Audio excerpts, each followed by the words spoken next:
Good afternoon, everybody online.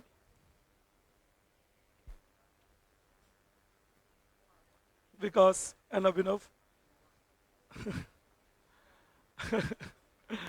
Okay, so we get going then. Am I audible to you? जा रहे? क्या sir? First row first row में क्या sir? All right. So we'll just wait for 2 minutes. Let this get fine. It's doing okay. Holding up. Unfortunately, the time to exercise is what I'm not getting. Morning 8 till night 10. Then मुझे लग रहा है कि अब class में तुम्हें पढ़ाते पढ़ाते ही थोड़ा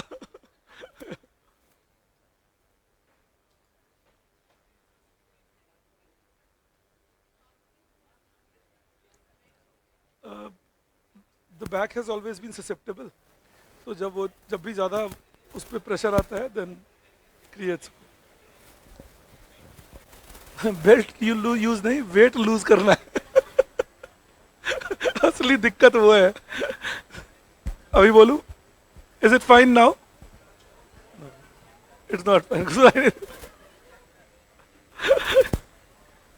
all right, let's see. Is it okay now at the back? Can you hear me? नहीं, आगे वालों को नहीं सुनाई दे रहा. हाँ, कब वो होता है जैसे जैसे क्लास देखो अभी. हाँ. सर कुछ बोल रहे हैं क्या? नहीं, ऐसे ही च्युइंगम चबा रहा हूँ. Now I think it's doing okay. या लेट्स सी देन. अच्छा नहीं, कुछ भी नहीं सुनाई दे रहा है तुम्हें. ये होता है तीसरी चौथी क्लास आते आते. So you take this up, you write a heading. Problem? Ashutosh जी, ये मुझे लगता है ना, ये मतलब माइक्स के साथ, क्योंकि आवाज जा नहीं रही बच्चों तक ठीक से.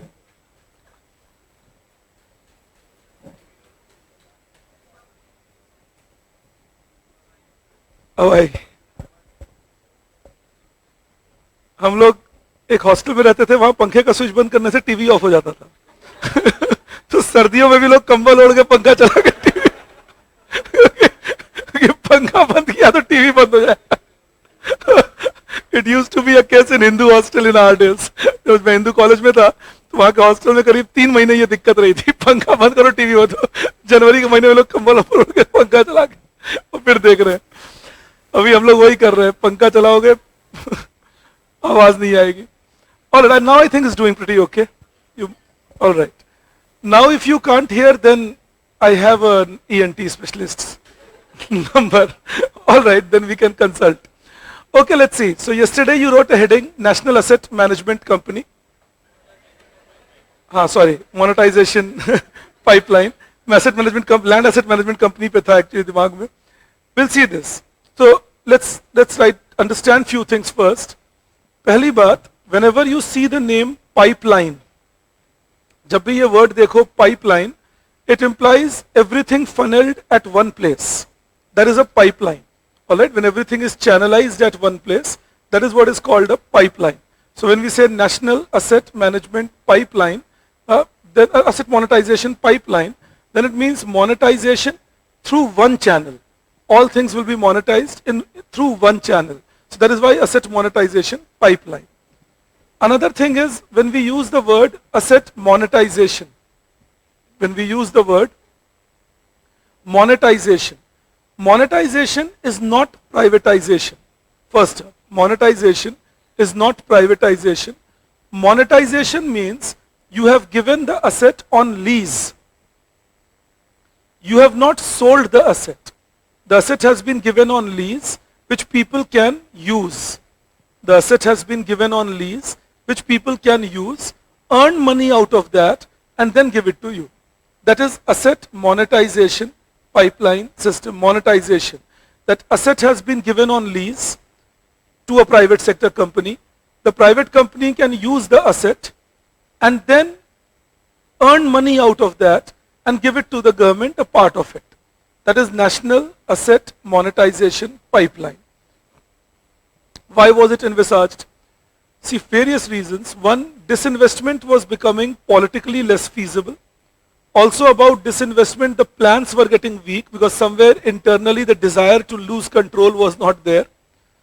More importantly, monetization, it was thought, will get the government close to 6 lakh crore rupees. That is what was thought with monetization, that it will get the government close to 6 lakh crore rupees. Also in the next 5 years, that is.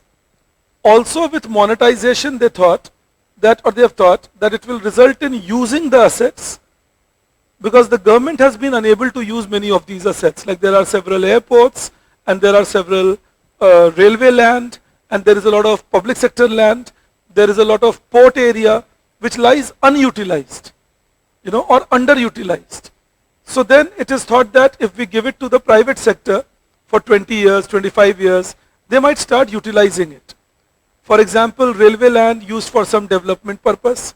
Say for example, using that railway land to develop a temporary marketplace, or using that railway land to develop a temporary structure for residents and or living, and so on, using the railway land for advertisement purposes.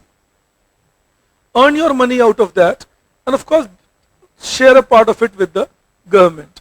That is the idea of asset monetization that they do. Another idea is, so usse kya hoga? Efficiency in utilization hoga. That at the moment the asset is lying underutilized or unutilized. I can give you an example from things like Udaan. The Ude Desh Ka Aam Nagarik. So under Udaan it has been observed that after Udaan has been introduced, many small airports which were earlier not used or were lying completely underutilized are now in use. So these are methods by which we are saying that we can think about asset monetization, asset use and development. Another reason why the government is doing it is to make sure that there is maintenance, repair, all these things of asset without government losing control of these assets. The private sector can do the maintenance, repair work. Government doesn't lose control on these assets. Also they say that through asset monetization, economic activities will pick up, and as economic like say construction work picks up, business development picks up, connectivity becomes better, and that will mean that there will be better income earning opportunities and employment generation in the country. So these are the reasons why they have been saying that we are going for asset monetization. There will be challenges in this. One challenge will be the fear of concentration of wealth, because there are very few big players in India. By big players I mean those who can handle public asset, roads, railway, or say storehouses or oil gas pipeline. तो कुछ ही players होंगे जो इसको खरीद पाएंगे. अगर कुछ या इसको लीज पे ले पाएंगे, then they will start having control on these assets and they can use this asset for a manipulative purpose. That's a fear. It is not necessarily going to be true, but that's a fear. There was an article I read that had come yesterday in the Hindu about monument monetization. That is what you call a presumptive article. The article was, last 5 years we have been doing monument monetization. The article did not have a single instance of saying where is it happening, which it was claiming will happen if we monetize. उसमें लिख रहे थे ना कि ये हो जाएगा, ऐसा हो जाएगा, वैसा. तो 5 साल से असेट्स मोनेटाइज हुए, तो 4 इंस्टेंस तो दिखा दो कि यहां ऐसा हुआ है. तो फिर हम फिर भी सोच सकते हैं कि हाँ भाई देखो यहां हुआ है, इधर भी हो जाएगा. It was presumptive in nature. It was saying people living around the monuments will lose jobs because companies will keep their own people. Where will the companies find people from? Who does these jobs? The locals will do it. किसी को कहेंगे तुम कर्नाटक के हो और जाके मध्य प्रदेश में tourist guide बनो, थप्पड़ मार के जाएगा तुम. Nobody takes that job. The point is that they will have to rely on the locals for tour guide. Rather, I can give you a counter view that it has the potential to create formal job for local guides who can now be incorporated by these companies. Then they were saying illumination will mean nearby villages will suffer. Why? Has that been said? That if we will illuminate the monuments, nearby villages will suffer. Where has it happened? Again, no proof, but alluding to things. That's an article you should guard against. That is my point. पढ़ते हुए convincing क्यों लग रहा था? क्योंकि कभी कभी हमारा माइंड ट्रेंड नहीं होता ये सोचने को कि भाई ये आप कह रहे हो सकता है, आपने खुद ही कहा पिछले 5 साल में 100 मॉन्यूमेंट्स दिए गए हैं, तो 5 साल में इसके कोई रिजल्ट तो दिखाओ कि किन 100 में से 10 में भी हो गया हो ये. It's assuming that the district administration will sleep. It's assuming that the local activists will sleep. India is a democratic system where you have local activists also. You go somewhere wrong and they will target you. They will come and report. So that is what you got to understand. You know that you. मैं तुम्हें एक बात बता देता हूँ, ये मैंने अपने एक्सपीरियंस से सीखा है. हम एक वाहिद देश होंगे जहां पर एक जबरदस्त तरीका होता है. वाहिद is unique, just use the word. तो हाँ, उर्दू वर्ड यूज कर लिया मैंने, करेक्ट कर दिया. वो यूनिक को बोलते हैं. अब वहां क्या तरीका होता है? अगर आपसे लोग खुश हैं तो वो कुछ नहीं कहेंगे. If people are happy they will not say anything. If people are slightly upset they will be pretty vociferous about it. When you have done a very good job consistently over a long period of time, then people will say, okay, good. So never look for a lot of appreciation. I'm not saying you will not get appreciation. I should be the last person saying it. I get so much love from all of you, which motivates me a lot. वही कारण है कि रात के 1:30 बजे सोता हूँ तो भी 6:30 बजे नींद खुल जाती है कि नहीं अरे फिर चलें क्लास लेने, बच्चों का माथा खराब करेंगे. तो सुबह सुबह नींद खुल जाती है कि I'll take my classes. But I may be a wrong person. But that has been my experience in a lot of public work that I've seen happening in India. If you have done a job and if nobody says anything, believe me, you have done close to a great job. Because otherwise we are such a critical system that you do some small error and somebody or the other will be there pointing it out. ये भी अगर हो जाता थोड़ा, you know. So that is what I'm telling you, that if people are not saying anything, believe me, you're doing a good job. Now why do I say this right now? I say this right now because in the last 5 years, 100 monuments have been monetized. If there is not a single instance where people are saying that this wrong has happened or that wrong has happened, we should be careful that, okay, things are not going as wrong as what we are suggesting they would. And one correction from yesterday, in my flow of language, I had said Deputy Chairman of Niti Aayog being non-academician. The CEO of Niti Aayog is what I had implied. Alright, but in my flow of things, I had said Deputy Chairman, so that was a wrong statement. The Deputy Chairman is still an academician, but with very less prints available. उनके publications available नहीं है. तो हम जबरदस्त academicians हमारे देश में, आपको पता है, बिना publication के academicians हैं. तो आप क्या बात कर रहे हो? कुछ लोगों के पब्लिकेशन पढ़ोगे तो आपको पता चलेगा, अच्छा, he has referred these places, you know, because it's actually those paragraphs just cut and pasted, and that becomes a new article. So we have all those sorts of academics happening in India. But yes, I meant CEO of Niti Aayog, so I just correct myself. I was incorrect when I said the deputy chairman. Technically, he is an academician.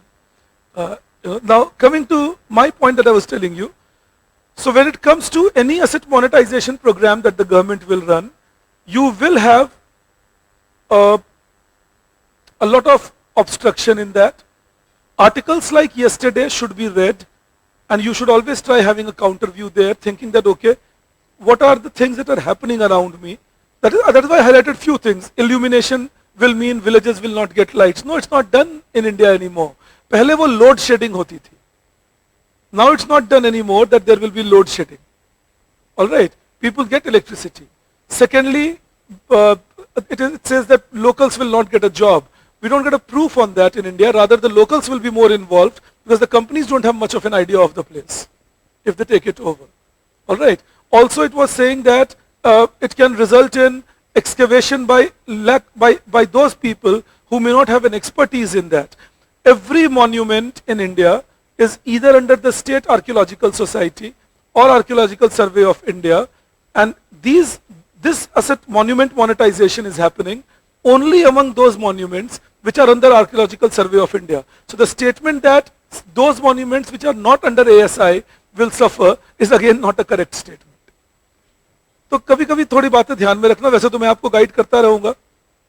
जैसा मैंने कहा next term, that is, I'm planning that if every 2 weeks I can have a YouTube discussion, because I get a lot of Telegram messages telling me that few things are getting clarified for people when they listen to the YouTube videos. So I thought, okay, maybe we can spare 15, 20 minutes, 25 minutes every week or 15 days and bring up such a, जैसे ये article के बारे में बोलने की मुझे बहुत इच्छा थी कि मैं कुछ तो बताऊं लोगों को कैसे गलत लिखते हैं.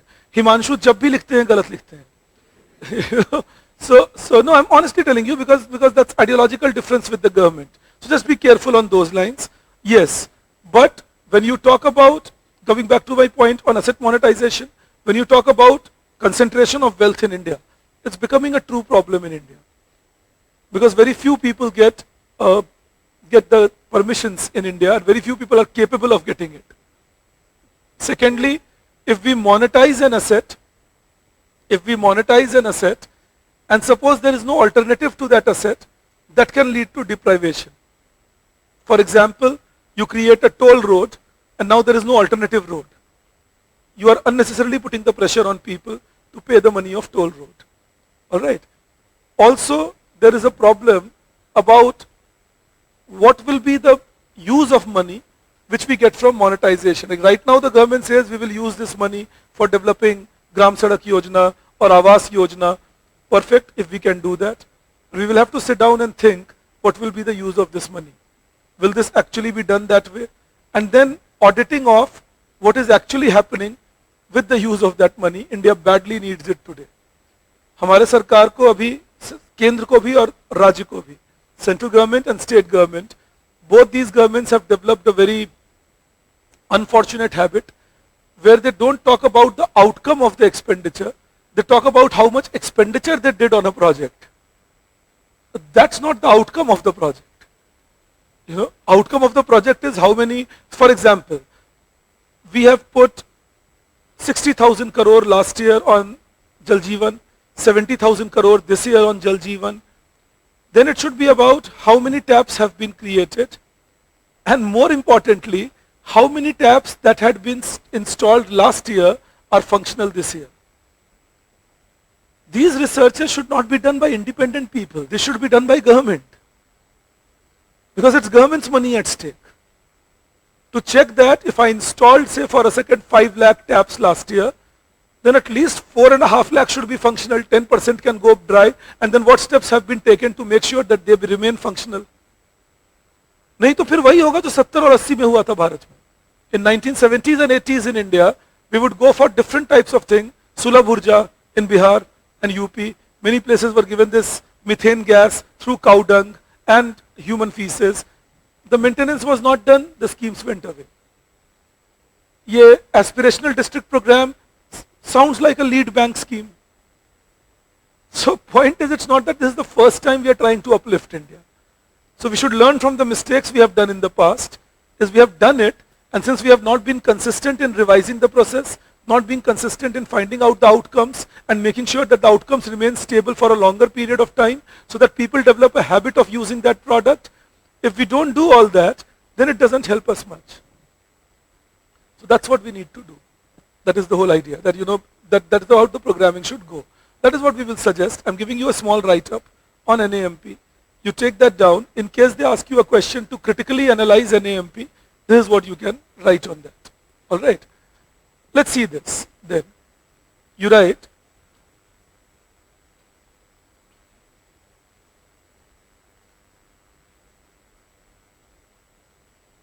NAMP was announced, NAMP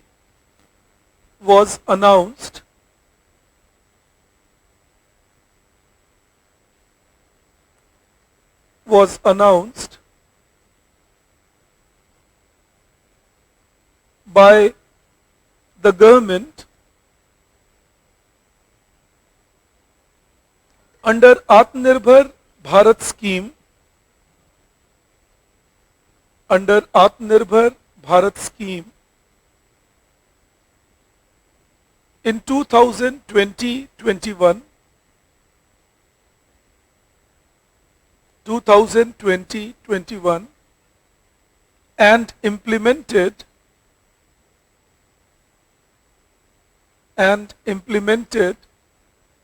from June 2021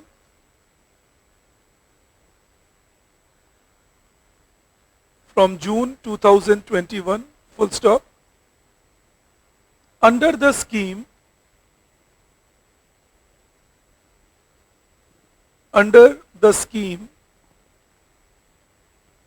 government will lease out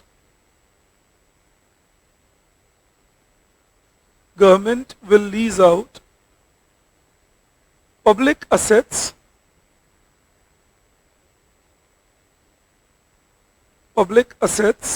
like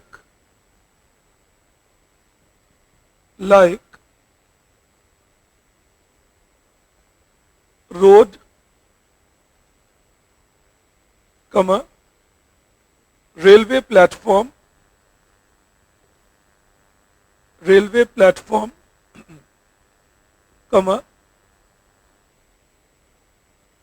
routes, railway routes, I'll tell you what I mean by that. Trains like Tejas, that's railway route monetized.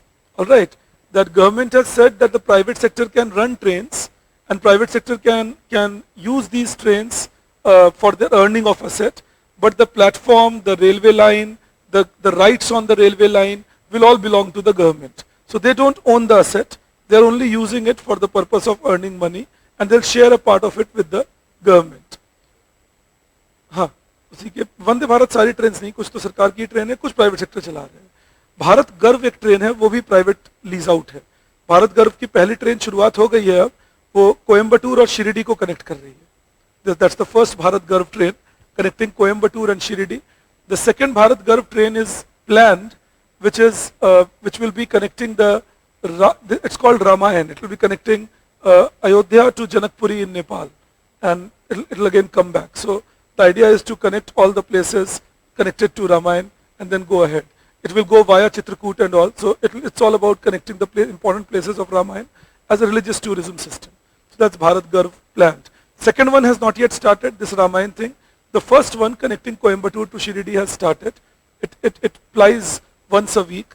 It goes from Coimbatore to Shirdi, stopping in between at various places, then again comes back. So that is also a part of monetization. Bharat Garv is what it is called. All right. So coming to this now, so railway routes, airports,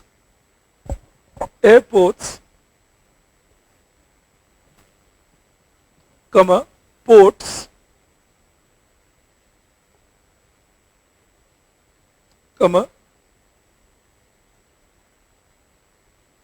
oil and gas pipelines,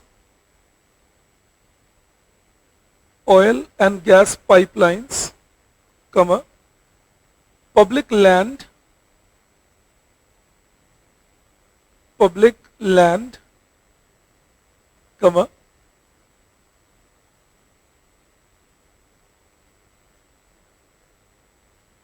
stadium,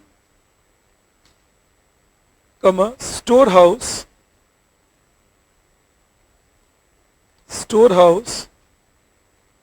and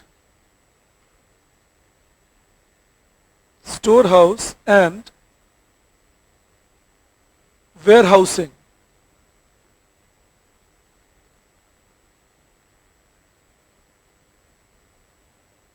Full stop.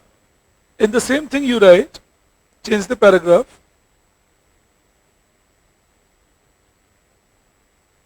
The scheme will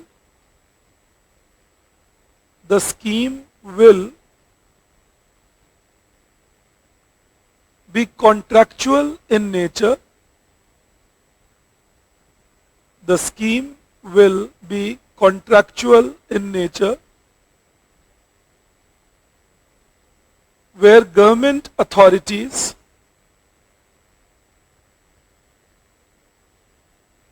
will sign, government authorities will sign a long-term contract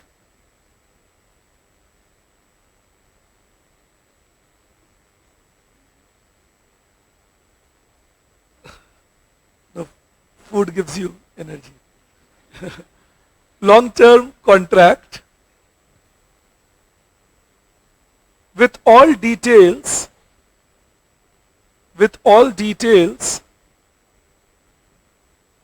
regarding share of the government,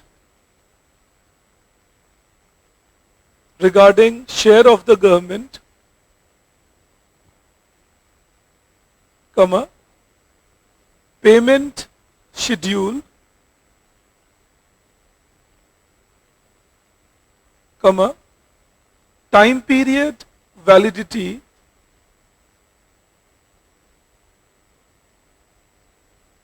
and ownership rights on the asset,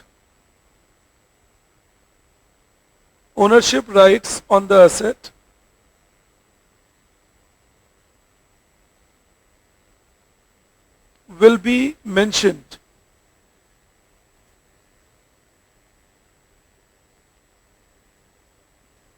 And then you write benefits from NAMP,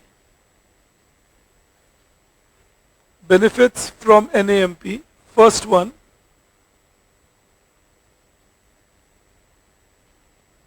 it will result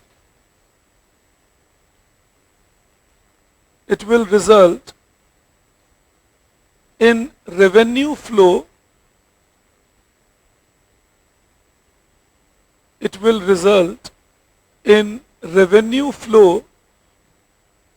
of 6 lakh crore,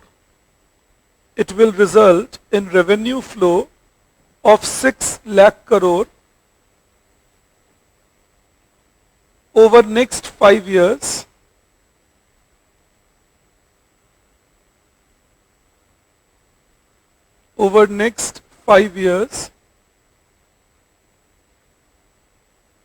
Second,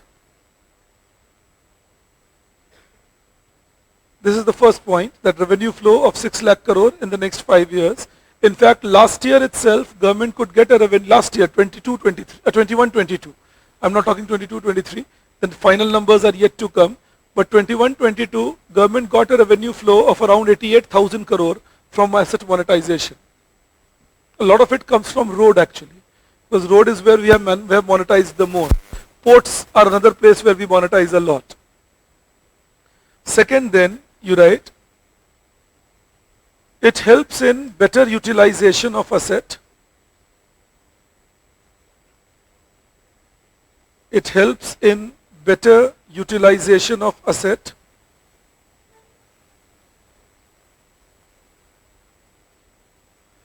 Third,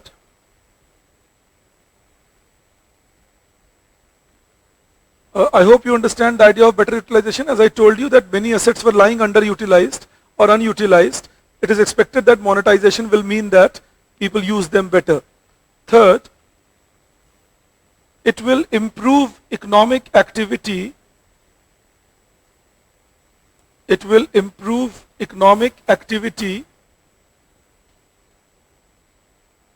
Which can create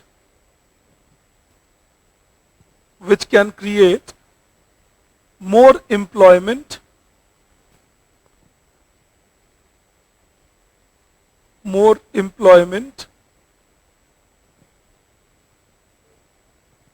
Fourth,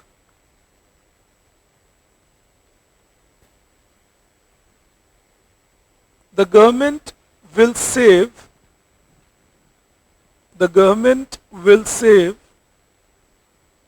on maintenance and repair cost. Government will save on maintenance and repair cost without losing ownership rights.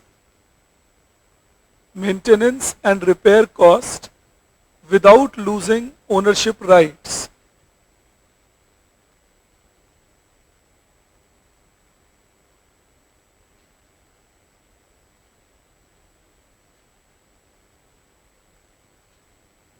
Then you write challenges of NAMP.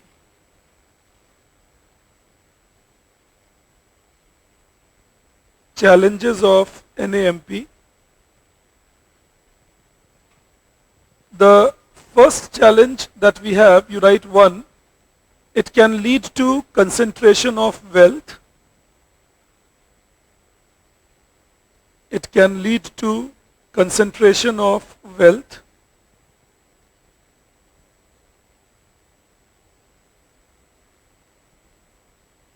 Second, it can result in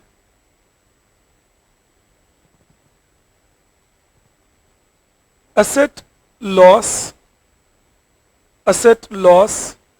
if maintenance and repair clause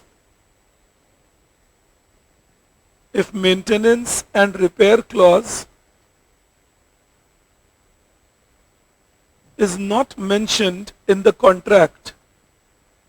If maintenance and repair clause is not mentioned in the contract. Now remember, when we say maintenance and repair clause not mentioned in the contract, it sounds very non-commonsensical that somebody would do that. But in India we have had instances of this happening, that they forgot mentioning this clause in a public-private partnership, and then the private partner has a field day. I don't have to spend much on maintenance, and I don't have to do much on repair, and I'm getting to use the asset by paying just a rental lease on it. और इन assets की life वैसे भी कितनी है, 20 साल, 25 साल, 30 साल. So within 20, 25, 30 years, in any case, we are losing this asset. Now imagine over 20 years, somebody uses this asset and pays a rental on it, and then gives it back to me. Now you take it. I'm getting a scrap when I get it back. So that is why we have to be careful that we make sure that there is a maintenance and repair clause there. Third, you write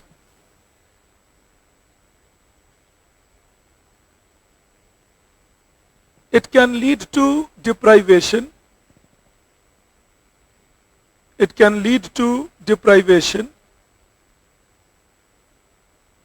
if alternative asset sources are not available. It can lead to deprivation if alternative asset sources are not available. And I again repeat, when I say alternative asset sources, that means there should be a substitute for the asset which has been monetized. Alright, alternative asset sources implies there should be a substitute for asset which has been monetized. Next, you write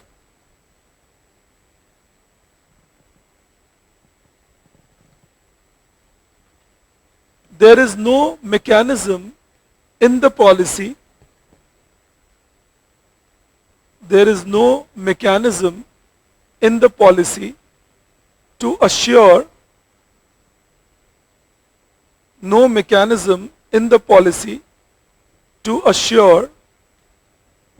that revenue generated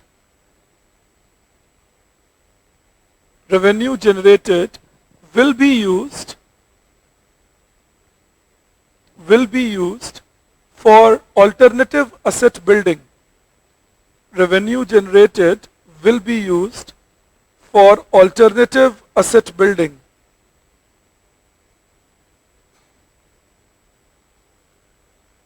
You change the paragraph and write the conclusion.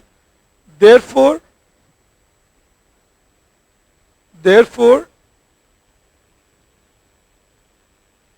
to improve efficiency,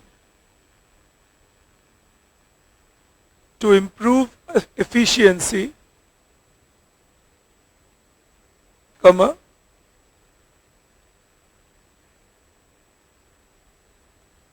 asset monetization should be done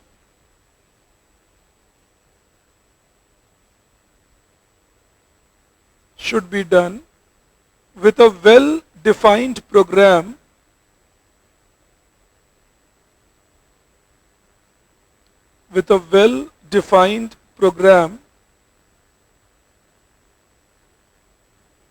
for utilization of funds,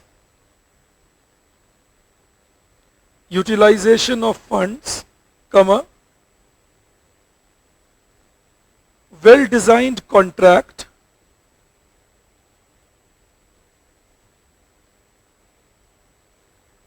and a regulatory authority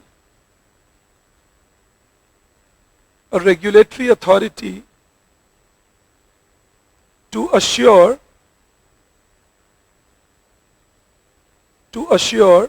that there is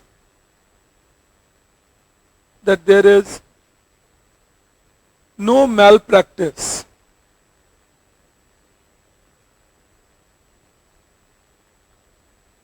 There is no malpractice. All right. So that is on. Yes.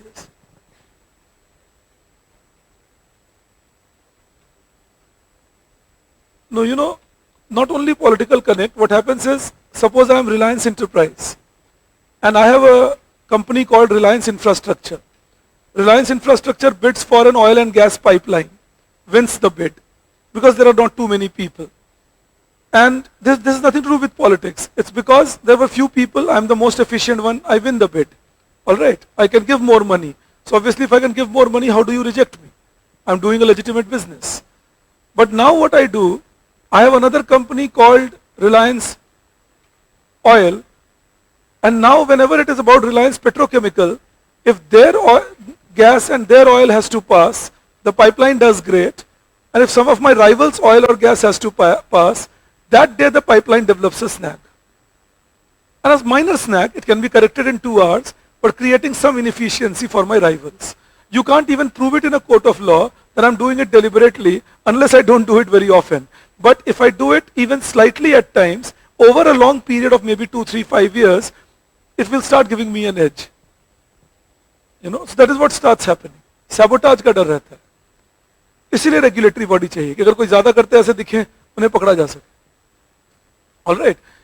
Always remember when people say, why are we giving airports to Adani and so on, there are not too many players in Indian market is what I always would like you to keep in mind. If there were players in Indian market, 20 players, 30 players, even 10 players of serious note, we could have gone with that. Finally, you will see everything comes to 1 or 2 places. अब देखिए finally IPL के sponsor Tata हो गए और IPL को दिखाएंगे जियो पे.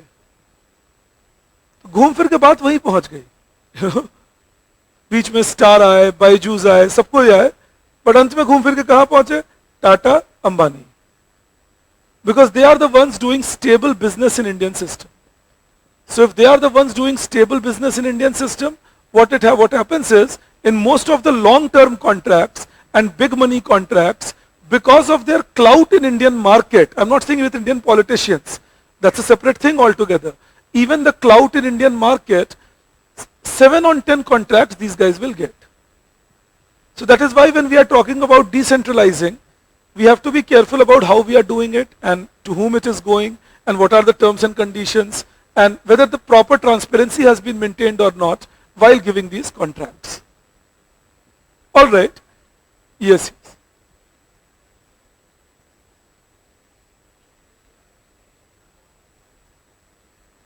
Yes, because government is doing it even worse. What is the government doing, imagine? The level of corruption if we see, and the level of nepotism that we see, and then the lack of recovery of resource that we see. That's larger loss to the system. So rather than that, there can be few players. There are many small countries in this world which have few players. We are still not a very huge economy that we will have many players. Important thing is regulate those few players. Imagine Pepsi and Coke are a duopoly in America. There is no other major cola company selling cola in America. But due to their strong regulatory system, they make sure that these guys can't manipulate. So we got to run that way. But the problem is not about having few players. Oligopoly is a normal thing in public utilities. We know as economic students, we will not have even a monopolistic competition in public utilities because the fixed cost is so high. So the fixed cost becomes a prohibition as an entry barrier. So we won't have too many people entering. But important thing is, I hope these last things are making sense to all of you, because that is the language you got to use when you talk in interview at times. or when you are writing your answers in optional paper. All right. But the important thing that we need to understand is that if the regulatory institution is strong, then even a duopoly can be regulated very well. Our real problem comes down where expertise for regulation and efficiency in regulation both go wanting. All right. Okay, let's see this then.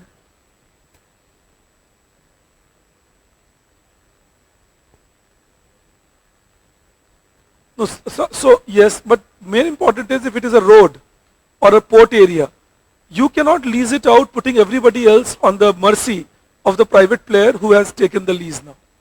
There has to be an alternative for me. That suppose I make a choice, I don't want to use this. So I should get an alternative, okay, you use this then. That road may be more congested and that road may be less maintained, but okay, I say that I don't want to pay, I'm okay with a more congested road and a less maintained road. You understand that? So, because that is what toll charges are for, that we will give you a less congested road and we'll give you a better maintained road and so on. So, fair enough, but what if I don't want it? So, nobody should thrust it on me. All right? That is why the alternatives are important. Under NAMP, in sectors where government has permitted FDI, क्योंकि अलग-अलग sectors हैं. So, in sectors where government has permitted FDI, it is permitted. But in sectors where FDI government has not yet permitted, for example, in sectors like road development and all, where government has not allowed for 100% FDI, it's not yet permitted.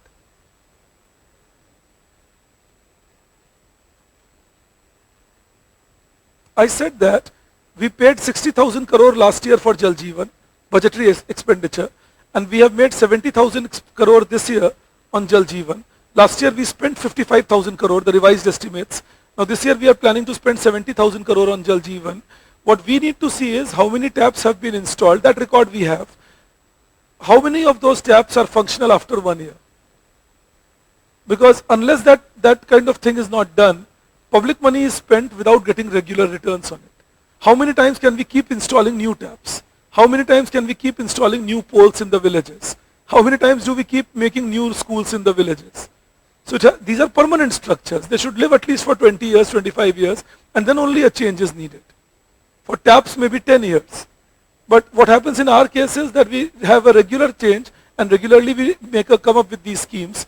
That was my point, that there should be a follow-up procedure. That you must have a follow-up procedure when you are spending money on something. All right. Now you give a heading. You write privatization of Air India. Privatization of Air India.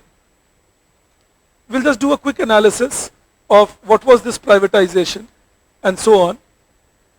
So first, let me tell you the basic story of privatization of Air India.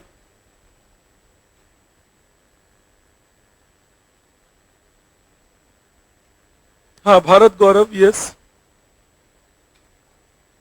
Roads or monuments are monetized by giving them to the private sector, and the private sector can run the scheme, all right, and can earn revenue from it by maintaining the places and doing the repair work and all, creating more assets on it, and share money with government. I'm asked this question online, I'm again repeating. Suppose road, when you do that, you are monetizing road by allowing people to take toll charges. When you monetize land, you are saying that, okay, this land is yours for next 25 years. You do whatever you do with this land for next 25 years. Earn money, give it to us also, part of it. So whenever it is about asset monetization, it is about giving the asset to the private sector on lease, not on sale. The government doesn't lose control on the asset as an ownership right. And then the idea is to recover money from those assets. And there is one more question that I see. That is, I hope you got an answer on how it leads to concentration of asset. I just now explained that. And then when it comes to how new assets will be created, or how alternative use of asset, that also I explained. So I hope that also you have now in your mind. I was just answering both these questions on concentration of wealth and asset monetization. But remember, a key factor is if we are raising 6 lakh crore rupees in the next 5 years, then we should have mechanism to spend this money for productive purposes and verification that they have been spent for productive purposes. The idea is that. So always keep it like that in the mind. Okay. Then the next thing up, when we say Air India, first time when they proposed Air India sale,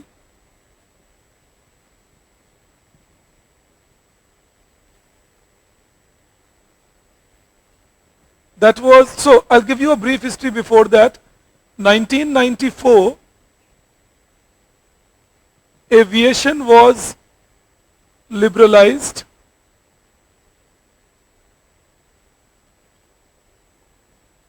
And private airlines were allowed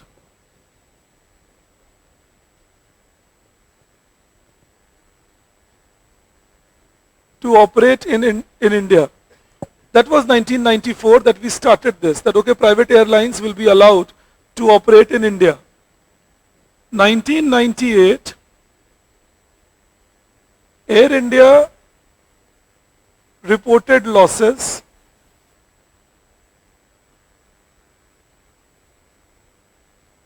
and Indian Airlines was on verge of bankruptcy. ये दो अलग अलग airlines थे, एक air India जो ज्यादातर foreign roots पे जाता था, देश में भी फ्लाई करता था, air India would fly within the country but mostly go foreign routes, and Indian airlines would be within the country. Now Air India was running into huge losses, it reported it, and Indian Airlines reported that they are almost on the verge of bankruptcy, they don't have the money. So government infused 9,000 crore rupees in Air India and 4,200 crore rupees in Indian Airlines. This was the money that government put in Air India and Indian Airlines. 9,000 crore rupees in Air India and 4,200 crore rupees in Indian Airlines. They started functioning again, they worked out. In 2006,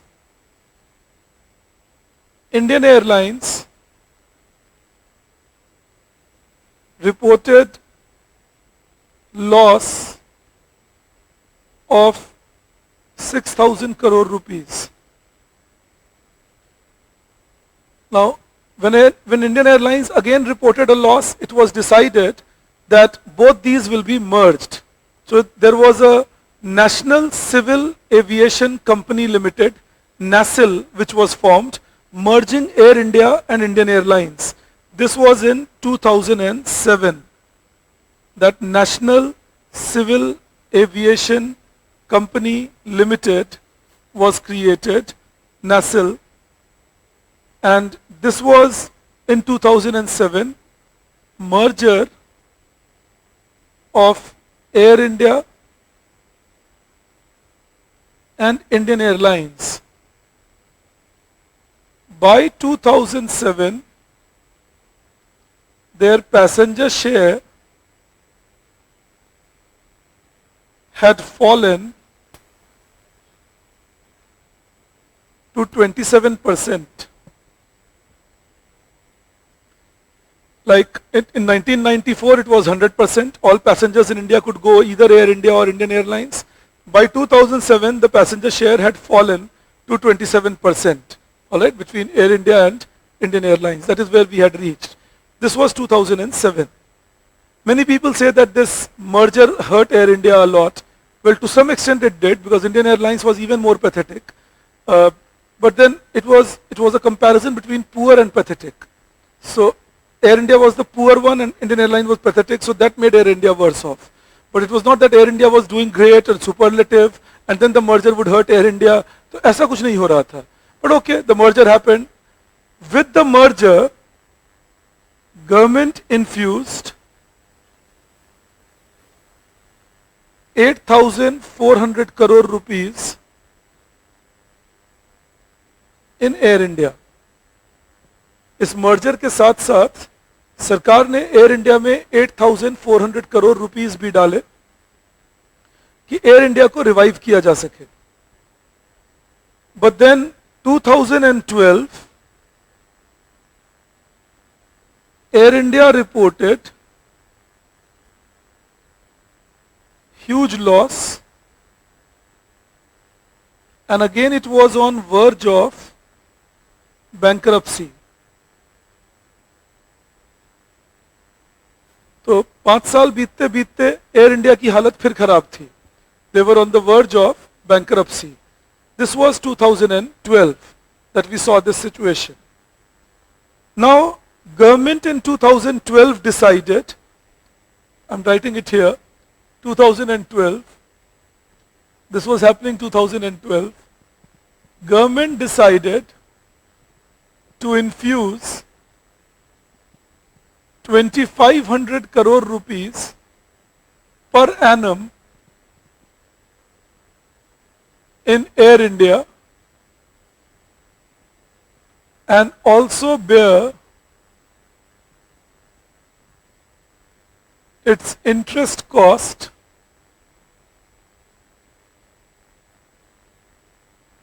of approximately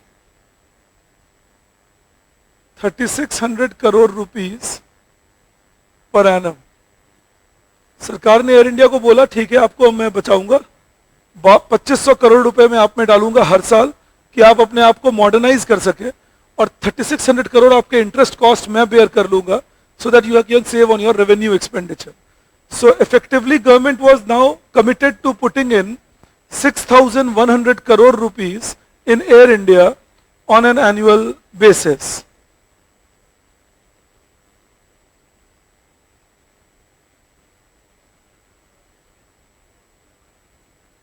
पुराने loan का interest. हाँ.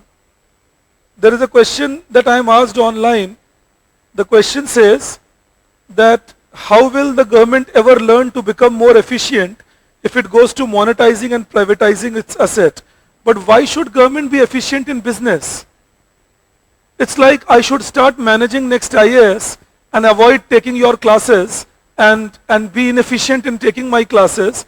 And then if you say, sir, why are you inefficient in taking my class? I tell you I am managing next IAS, and you tell me, sir, why don't you decentralize it? Others can do it more efficiently. And I say, how will I become efficient in managing? In the meantime, my core job, which is teaching, I'm not doing well. That's exactly what is happening in India. Government's core job is to govern, not to manage businesses. You know, you got to understand that. So government is not doing governance properly in our country. We don't have tap water for everyone and clean water for everyone. We don't have drainage facilities maintained. We have law and order issues. But that's what government's got to do. Judiciary is somewhere in the limbo. They keep blaming everybody else but themselves. I cannot still understand why Supreme Court needs 175 days of vacation in the whole year. You know, they don't need to do that. One of the judges I met, he happens to be a good friend of my dad also. He said, no, we have to see our judgments, write them, read more, and hence we need time for that. I said, weekends are sufficient for that. Provided you guys don't attend it, spend it attending parties, etc. मैं नहीं जाऊंगा कहीं फीता काटने भाई. मेरा core काम पढ़ाना है. मुझे आपको सीरियसली मैं आपको ये पूरी सिंसियरिटी से बोल रहा हूं. बहुत सारी बार लोग ऑफर भेजते हैं कि आप यहां आ जाइए, आप वहां आ जाइए, आप 2 दिन के लिए बच्चों को एड्रेस कर दीजिए इधर आकर, आप हमारे स्टूडियो में आके इस न्यूज पैनल का मेंबर बन जाइए. ये करने जाऊंगा तो तुम्हें पढ़ाने का टाइम कहां से निकालूंगा? और मेरा काम तो तुम्हें पढ़ाना है. It's committed, you have paid the fee. I believe it's unethical also. My entire time should be for you. क्यों जो करूं सोचूं और नहीं तो ये छोड़ दूं और फिर करूं alternative. Then I have no reason to complain. Why am I doing? What am I doing? That's the whole way about government. Why should government learn to manage business? I mean, don't even think about this question. That how will government learn how to run a thing? Why should government learn how to run a thing? Let the roads be maintained by people. And you know, this is another thing that your generation needs to learn. That's why I started it with history of Air India. Because many times about Air India also it was said, they should have been given one more chance. See this. So if we don't know, it doesn't mean it has not been done. Why are our roads reaching this position? Imagine. Who was maintaining the road all these years? So government cannot learn in 75 years how to manage a road. Government cannot learn in 75 years how to provide electricity. I mean, ये infant argument कब तक रखेंगे कि अभी तो नए हैं. Infant has become an elephant now. 75 साल का इन्फेंट नहीं होता, 75 साल का रिटार्डेड होता है. समझिए ये बात. तो अगर आप किसी फील्ड में रिटार्डेड हैं, उधर ना जाएं, वो बेहतर है. बचाएं देश के संसाधन को भी. That is what you got to understand. I am unfit to do things, I should not be doing that. It's as simple as that. So please be very careful. I know for all the huge affection in India people have for everything should be done by the government syndrome. The unfortunate part is government is not capable of doing everything. ये हमें लगता है कि सब कुछ government कर ले. जैसे छोटे बच्चे को लगता है ना मेरे पापा सुपर मैन है, सब कुछ कर सकते हैं. बड़ा होता है रियलाइज करता है अच्छा सिर्फ मैन है. मैं तुमको सोचता था सुपरमैन है. सुपरमैन हम में से कोई नहीं होता. ऐसी ही सरकार सुपर डैडी नहीं हो सकते सबके.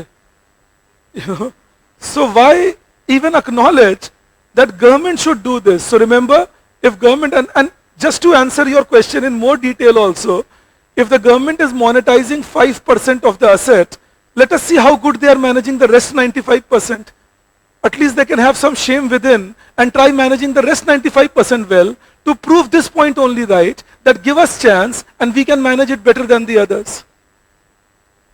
यही करके दिखा दें. ये भी तो नहीं कर रहे. Look at Indian Railways. All these years these guys have been managing it or damaging it. Because you know what happens when government manages it? Even common people think I can get it free.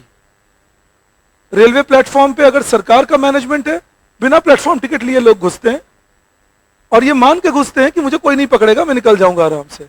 यही monetise कर दो और बोलो कि fine लगेगा घुसने पे या जेल जाओगे, अपने आप लोग टिकट लेके घुसने लगते हैं.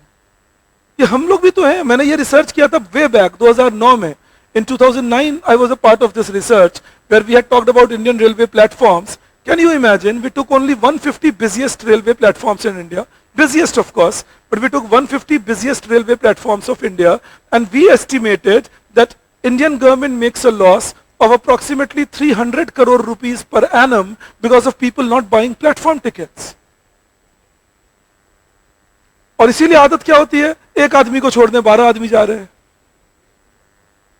इस चक्कर में 5 लोग इधर उधर के भी घुस गए रेलवे प्लेटफॉर्म पे और कोई किसी की जेब काट रहा है. उसके बाद लौट कर आया, बस अरे गया था जेब में था पैसा, अभी आया निकल गया. Because it's overcrowded. And why is it overcrowded? Because we are not charging people to come in. If I love my friend so much that I want to go and leave the friend in the train, I should pay the money and go. Otherwise I can leave the friend on the gate of the railway station and the person can go inside to the platform. I can come back. And again I repeat, if there is sufficient affection, then pay the platform ticket, go inside, stay with the person. You can spend hours. But that is my point, that let's now learn to live in discipline. We are discipline alag-alag sunna. India has been grossly indisciplined, if you ask me. We don't learn to live a disciplined system. We have been mollycoddled by the government. We do mistakes, they don't do anything to us. That is the whole aspect that I wanted you to understand. So government cannot manage. I'm saying that with all affirmation to you. They cannot manage because we, the people of India, will not accept government's authority because we use our group to make sure that we can make the government bow down. That is what we do. 50 लोग आके धरना दे देंगे. Nuisance करने के लिए 50 काफी है. और आप मुझे बोलिए मैं आपको 50 लोग ऐसे ही इकट्ठा करके देता हूं. वही करते हैं लोग. That you just mobilize people, pay everybody 100, 200, 300 kind of rate, bring them across and say, look, people are protesting. So this is what we got to. कुछ लोग तो इतने बेरोजगार है कि बिना पैसा के भी खाली बोलो खाना मिलेगा उसी में आ जाएंगे. वो हालत है. तो इसीलिए आपको समझा रहा हूं that for all the affection you can have for government should manage everything, develop a mindset where you learn that government should focus on managing things which it is attributed to manage. Let us get us some good education. Government is unable to manage that. We see education scam in practically every state. Unfortunately, Chautala ji was unlucky, he got caught. But practically every state of this country has an education scam. where the ministers are taking money for recruitment of teachers. And it's an open truth. It's not that it's a very hidden thing कि मैं तुम्हें कुछ रहस्यमय बात बीच से अपने टोकरी में से निकाल के बता रहा हूं कि सर के तोंद से रहस्य निकला. ये एक ओपन ट्रूथ है कि सब लोग हम जानते हैं कि टीचर बनने के लिए पैसे खा रहे हैं लोग और खिला रहे हैं और सरकारी स्कूल में पढ़ा के बच्चों के भविष्य खराब कर रहे हैं. पर हम बात नहीं करते इस बारे में. सरकार चला रहे हैं इन स्कूल को. क्या ऐसे ही चलने देना चाहते हैं हम? और इसका आर्ग्यूमेंट फिर उल्टा क्या आता है? Let's then try to improve the government. That's what we have been trying for all these years and failed badly. How long will we try? एक तो जो मेरे मित्र हैं लेफ्ट साइड पे वो बनाते भी हैं अनलिमिटेड होराइजन का गाना भी. We shall overcome someday, which would like to know now. It's been all these years. हम होंगे कामयाब एक दिन नहीं, किस दिन? अब बताओ भाई. अब मैं रेस्टलेस हूं क्योंकि 47 का हो गया हूं, कुछ साल में चला जाऊंगा, मुझे ऐसा दिखने लगा है. तो वो किस दिन कब आएगा? 27 में मुझे चिंता नहीं होती थी. मैं जानता ठीक है एक दिन आ जाएगा 20 साल बाद. 20 साल निकल गए फिर भी वही गाना गाए जा रहे हैं. एक दिन नहीं तो अब तो आएगा. अभी तुम 27 के आसपास हो ना, इसीलिए बोल रहे हो. 20 साल बाद मेरी तरह बोलोगे अरे कुछ करो यार. तो इसीलिए समझा रहा हूं that you know, for all the affection that you would have on the government managing everything, let's recognize that government has not been able to do it because of the politico-socio-economic condition we have created in India. So we will have to learn how do others manage. And let the government, again I repeat, let the government be the regulator, the umpire, which can manage this much better than. Because the honest people in government can then be concentrated in doing these work. That is what the government should be developing itself as. So it's not that government doesn't have a role, but government's role should be to regulate and not to try doing things itself. You know, always remember that. Let's see this then. मैं तुम्हें एक simple example देता हूं. Telephone में पैसे देने की आदत है, सब देते हैं. इलेक्ट्रिसिटी में पैसे देने की आदत खराब की, अच्छे खासे अपर मिडिल क्लास के लोग भी कहते हैं कुछ सब्सिडी मिलनी चाहिए. ये हैबिट्स हैं, इन्हीं को कल्चरल फैसेट्स कहते हैं. Then what habits have you created? They create, that is culture, nothing else. That is, and in India, that part of the culture is quite sordid. That's what I would like you to know always. Yes. Well, that is because before that they had no competition, no? They were the only flyers. So as soon as competition came in, within 4 years the reality started coming out. Flying, flying was a luxury in India. You would fly if you are a top-shot bureaucrat. You would fly if you are a very big businessman. Indian middle class traveled second class sleeper. I have seen my parents traveling second class sleeper in 1980s and they would be quite decently better off. But they would travel. There was nothing called AC3. And AC2 tickets will be quite prohibitive. Even in railway trains. So I'm telling you, I've seen my parents and us, we would travel second class sleeper, we would travel all those buses that would take you to the villages. So we would do all that. वो overnight journey होती थी और 260 kilometre जो अब 4 घंटे में पूरी होती है. और उस समय में रात के 9 बजे बैठ गए और अगले दिन सुबह 6 बजे आप बस से पहुंच गए. नींद आ जाती थी आराम से क्योंकि सड़कें इतनी खराब थी कि झूला झूल ही लेते थे. So you would sleep easily. So you have to understand this, that what were we, what have we become. So Air India's losses came because of that. Now let's extend the timeline. When we extend the timeline, what happens here is this continues for 6 years. But what happens over these 6 years is Air India, the share falls, passenger share, from 27% to 12%. The passenger share falls from 27% to 12%. Now there was a fear that Air India can go junk. There was a fear that Air India can go junk. Going junk means if the share falls below 5%, the firm goes junk. Some people say, look, many others like Kingfisher Airlines also did not survive, or Jet Airways also had a problem. All of them examples of mismanagement, all of them. Kingfisher Airlines did not survive, mismanaged badly by Mr. Malia because he thought the money he has can be spent for free. Jet Airways did not do well because Mr. Naresh Goyal was running it like a personal fiefdom, taking decisions that ideally he should not have taken. I won't take you into all that talk of Jet Airways, but it's a case study in itself as to how you can make a decent airlines fail by taking wrong decisions. Wrong decisions like creating a jet light by taking over Sahara Airways. He should not have taken over that in the first place. But he created a jet light taking Sahara Airways. It took him nowhere. सरकार के खिलाफ तो नहीं बोल रहा हूँ कुछ. Took him nowhere. Second mistake he did was he took over 3 grand airlines with seat fitted with gold. And these were supposed to be super luxury airlines to make people fly, not realizing that such super luxury people don't exist in India. They would never fly. So these airlines failed badly. So Jet Airways was a case study in itself that it failed. But you know, I'll tell you one more thing. When Jet Airways sank, the owners lost money and Jet Airways could not fly. Kingfisher Airlines sank, the owners lost money, it could not fly. Air India kept making losses and kept flying. You know, that was the point. And kept flying on whose money? Mine and yours. Because ideally they didn't have the money to fly. And we are talking about an airlines industry here. Airline is not a labor intensive business. So it was not creating enough jobs. Airlines, Air India is a luxury business. Poors don't fly in India. So it was not helping poors.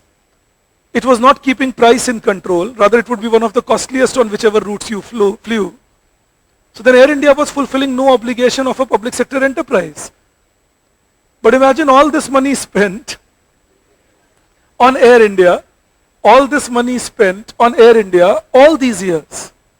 So that is where we had to be careful that what are we exactly trying to achieve by spending all this money here.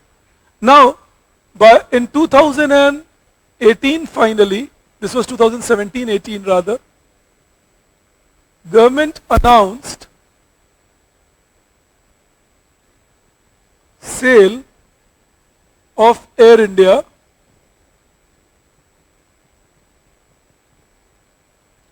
it invited expression of intent,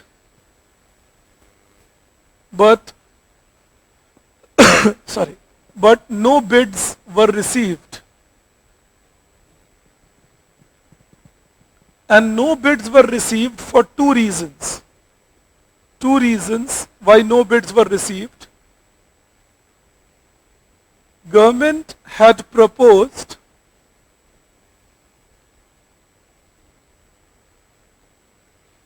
that it will keep 26% shares in Air India. Government had proposed that it will keep 26% shares in Air India. Now government was the biggest problem. They were the elephant in the room and they are saying we will still be there. Nobody came in. They said if you are there, we are not coming in. Second thing they said that private buyer will have to take over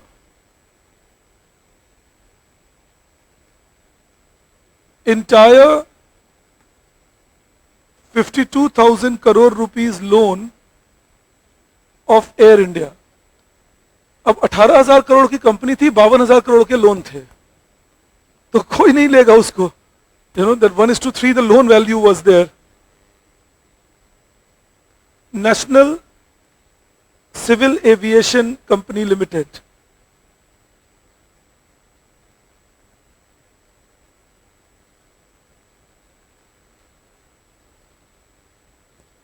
Free flights was one of the reasons for losses of Air India, but the biggest reasons were their mismanagement.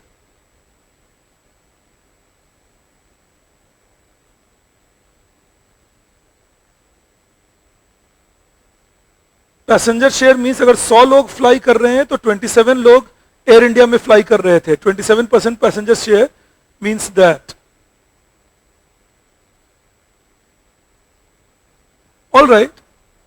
Now government realizes that this is the error, and then and again I will tell you the optimism they would show throughout that year. एक पूरा साल निकला इसमें और पूरे साल कहते रहे हमारी बहुत लोगों से बात हो रही है, बहुत लोग इंटरेस्टेड हैं, हमें उम्मीद है ये बहुत ज्यादा ऑफर आने वाले हैं, एक भी नहीं आया जब, तो कम से कम बताते तो कि वो कौन थे बहुत लोग जिनसे बात हो रही थी. Because throughout the civil aviation secretary and the minister would keep saying this. We are in talks with several people.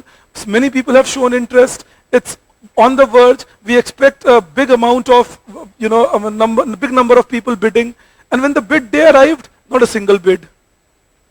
So this is the problem part that we would see in our judgment calls. Maybe we get over optimistic.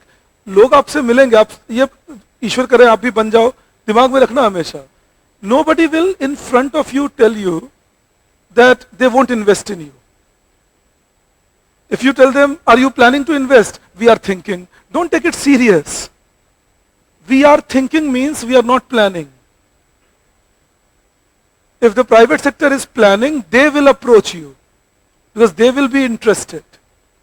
Always understand that. If they are not approaching you, means they are not interested. Now in a party or in a meeting, you meet and you say, what's your plan? We are bringing up Air India sale. Yeah, good plan. We are thinking over it. That's not serious.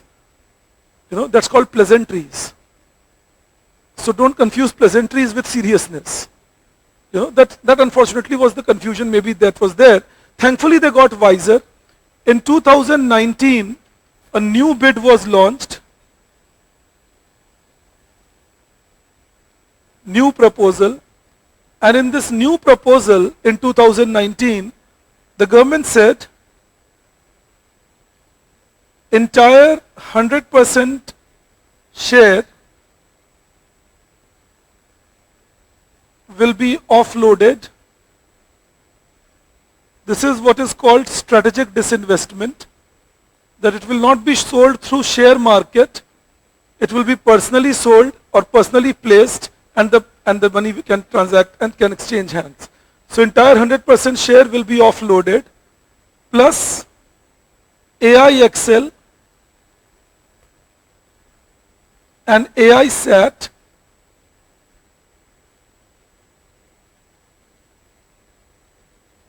two subsidiaries of Air India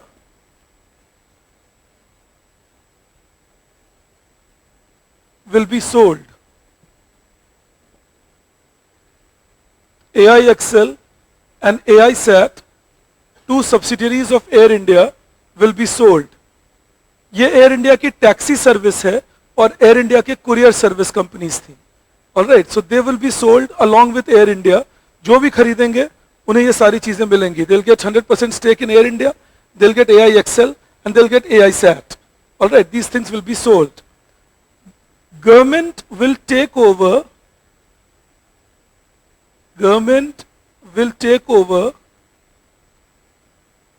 entire 52,000 crore loan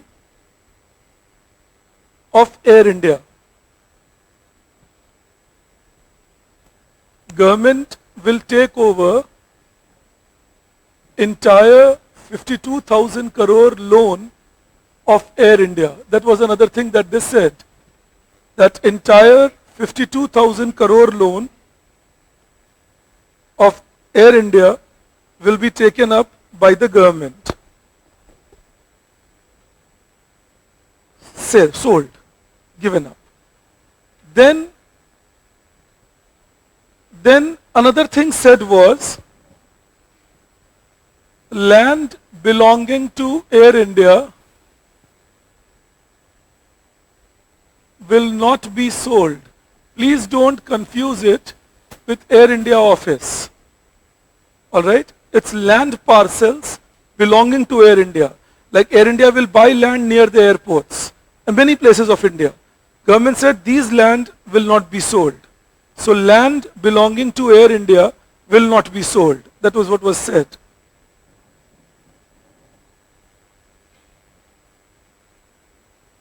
Employees of Air India cannot be removed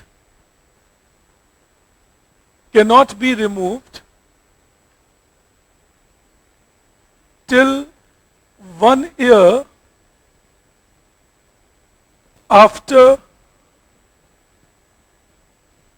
handover of the company. Now January 2022, the handover was completed. Sale was in October 21, but 27 January 2022 was when handover was completed. Alright, so by that accord, till 27 January 2023, they were not allowed to fire any worker. Alright. Now, apart from that, in January 2020, government established Air India Asset Holding Limited. We will call it AIAHL.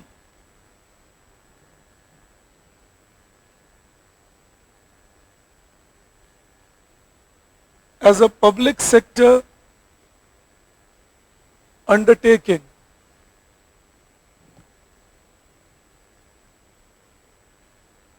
AIXL is XERO, AI Zero Limited, but it's mainly their courier service. And similarly, it is special asset theater, but mainly it's their taxi service. All right. But again, you don't have to go into those details because they'll never push you there. You can just remain with the basic things that these are the clauses. These clauses also, I wouldn't have gone into these details, but from your prelims point of view, I didn't want to take a chance. In your mains exam, I don't expect that they will ask you the details of Air India deal, but they can always ask you about or to analyze what had happened. So for writing a 50 words introduction, again, if you know the deal, you will be knowing, okay, what all happened and why Air India could not be sold initially and what happened transpired later. I will also tell you why it was sold, major reasons why government would sell it over the period. Now, government established this Air India Asset Holding Limited as a public sector undertaking where all assets and liability of Air India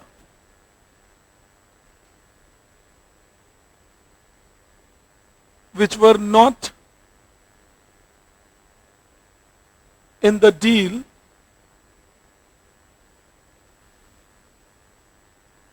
were transferred. All assets and liability of Air India. Offloading is selling. Offload करना मतलब दे देना होता है.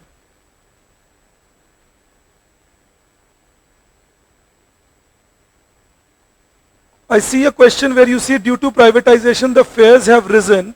How will it benefit? Where have the fares risen in aviation in India? I mean, this is a talk without substance. Abhijit कहाँ से सीखे ऐसी बात करना? अब तो 4-5 महीने से मैं सिखा रहा हूँ तुम्हें. मुझे ये सब भी उम्मीद रहती है कि मेरे ट्रेंड बच्चे कम से कम बिना जाने बात नहीं करेंगे और बकवास तो बिल्कुल नहीं करेंगे. Aviation fare in India has increased at the rate of 4%. The source of my data is Ministry of Civil Aviation website, January 31, 2022. मैं ये सारी चीजें चेक करता रहता हूँ. Aviation fare in India has risen by close to 4%, while fuel charges for aviators, air turbine fuel, has increased by more than 14% in the last 1 year. And that is because of a very stiff competition which is going on in aviation market at the moment between Tatas and Indigo. Tatas are now feeling that they can go for the kill because they have Air India and they already had Air Asia and they had Vistara. They have already merged Air Asia with Air India and they are planning to merge Vistara with Air India. That will give them 27-28% of the market share together with these three firms. And Indigo has a market share of 55%. So Indigo doesn't want to lose that lead. So these guys are giving you several offers today for flying various routes. Yes, if the price hike you see in the aviation market is because fuel charges have gone up and Airport Authority of India fee has gone up. Also, it has got nothing to do with privatizing Air India because I don't know how good you have been flying, but I have been a very frequent flyer. Even before privatization, Air India would be one among the maximum charging airlines in India. So never go for pricing. ये होता है हवा में तीर मारना, अच्छा नहीं पता है तो भी चलाते हैं कुछ, शायद कुछ बात बनेगी, ये इसी को तुक्का मारना बोलते हैं हिंदी में। देखो कि पता नहीं है, डेटा नहीं देखूंगा, लेकिन प्राइवेटाइजेशन हुआ होगा, प्राइसेस बढ़े होंगे, या थोड़ा बहुत देखा मैंने बढ़ा हुआ, कुछ बोलता हूं। ये आदत बिल्कुल छोड़ो, सब के सब। ये आदत ही तो इंडिया को डुबा रही है कि नहीं जानता हूं तो भी बोलूंगा। मेरे पास कोई बच्चा है, सर मैं सोशियोलॉजी पढ़ूं या ज्योग्राफी, मुझे ऐसा लगता है, मुझे लगना ही नहीं चाहिए भाई, मुझे दोनों सब्जेक्ट नहीं आते। आई वुड, हाँ यही कर दिया करूँ बेटा ना सोशियोलॉजी पढ़ो ना ज्योग्राफी, आओ मेरी क्लास में इकोनॉमिक्स में मैं तुम्हें दोनों पढ़ा दूंगा। but that is my point. In India we sometimes don't have the capacity to say I don't know. Develop that capacity as intellectuals. I don't know. You will hear some wonderful people answering. You ask them a question and they'll say it's a difficult question to answer. It doesn't mean that it's a difficult question means they don't know the answer. They're saying it has so many variables that whatever I answer, I don't know how far it will be correct. So be careful. जब तुम कुछ बोलते हो, ये मैं रुक के इसलिए लेक्चर दे रहा हूँ आप लोगों को, because we are now entering into the last leg almost of our preparation. I mean, my talks in the class with you, apart from the test series classes I'll meet you for, but I'm only trying to inculcate in you responsible intellect. नहीं जानता हूं तो नहीं बोलूंगा, लेकिन जबरदस्ती नहीं बोलूंगा। कभी कभी तुम्हें सजेस्ट करूंगा जानते हो तो भी चुप रहो, उसी में भलाई है। लेकिन कम से कम नहीं जानते तो, जॉर्ज बर्नार्ड शॉ ने कितने पहले कहा ही था ना कि नहीं जानकर बोलने पे क्या हम रिवील कर देते हैं। तो नहीं जानने पर हमें शांत रहना चाहिए। ये फिर मैं रिपीट करूंगा, एविएशन प्राइसेस इंडिया में ऊपर गए ही नहीं compare to the real values. Aviation turbine fuel has become costlier, airport authority of India charges have become more, the fee on the government mechanisms have increased, and even then the aviation charges in India has gone up by 4% January to January. तो ये बातें हमेशा दिमाग में रखो कि जब कुछ बोलें, अब इंट्यूशन से नहीं बात करेंगे, ये सिखाना चाह रहा हूं, नॉलेज से बात करेंगे। तो देखना नॉलेज ढूंढने निकलोगे, फिर तभी हम नॉलेज को परस्यू करते हैं। We pursue knowledge when we say okay if I know I will speak. Now every human loves speaking, we all have vanity inside.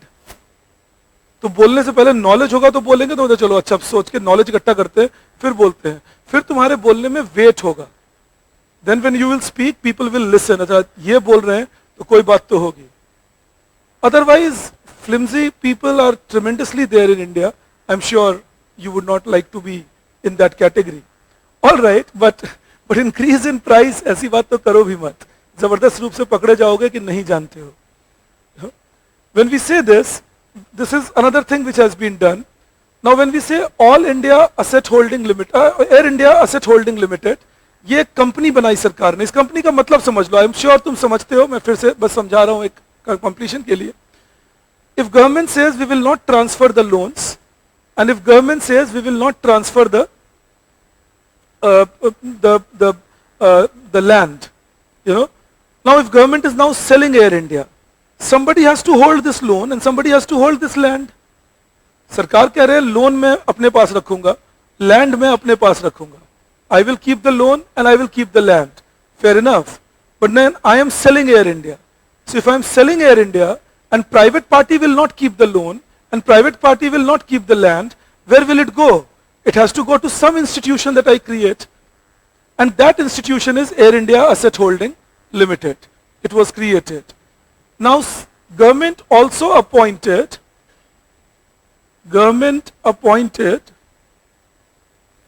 KPMG as investment banker to value Air India. KPMG as investment banker to value Air India.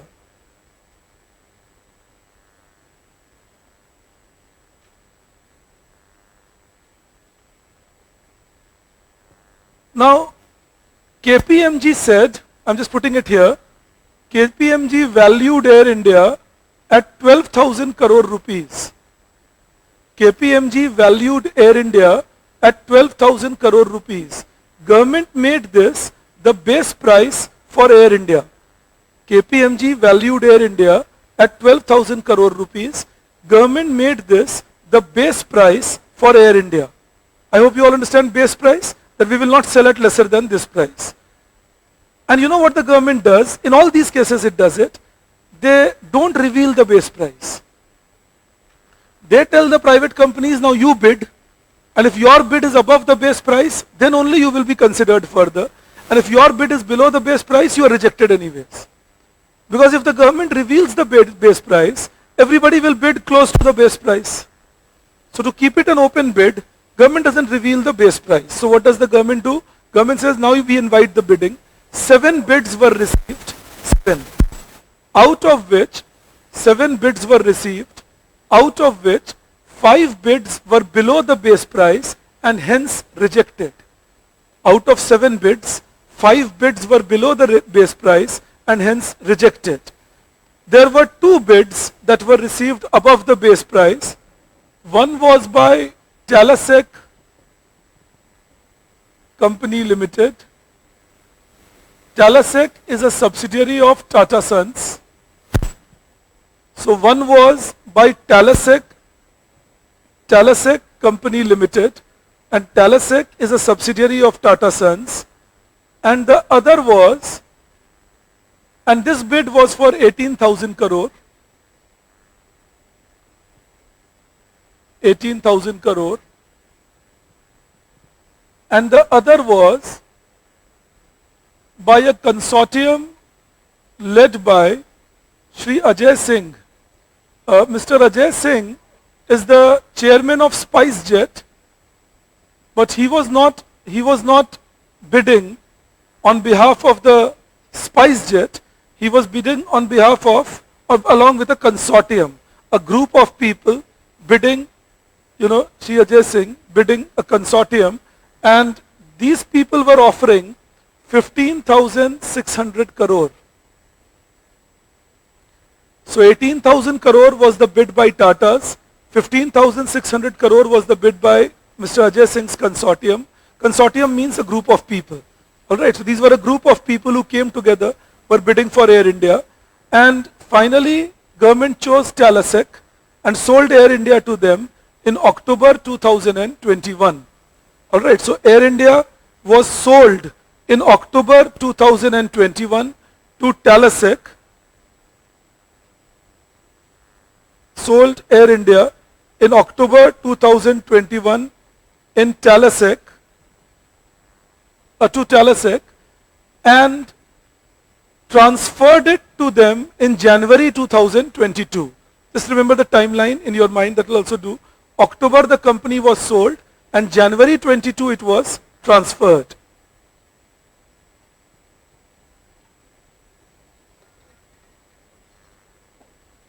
Alright.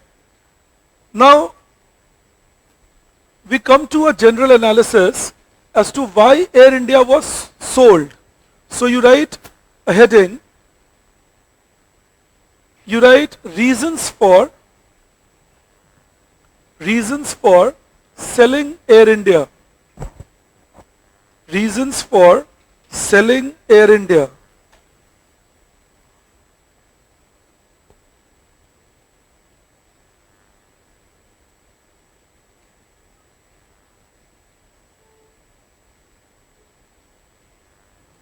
First one, you write reasons for selling Air India. First one, you write Air India was putting pressure on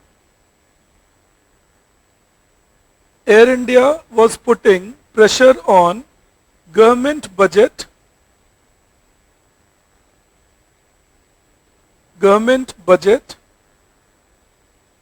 every year.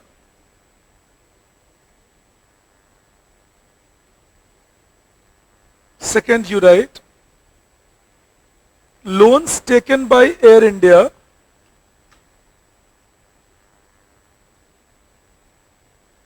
were rising continuously. Loans taken by Air India were rising continuously. Third, And these loans were rising because of the losses that were mounting. All right. Third, managerial inefficiency was observed.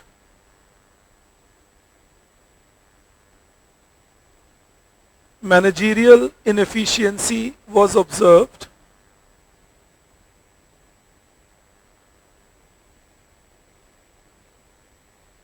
In terms of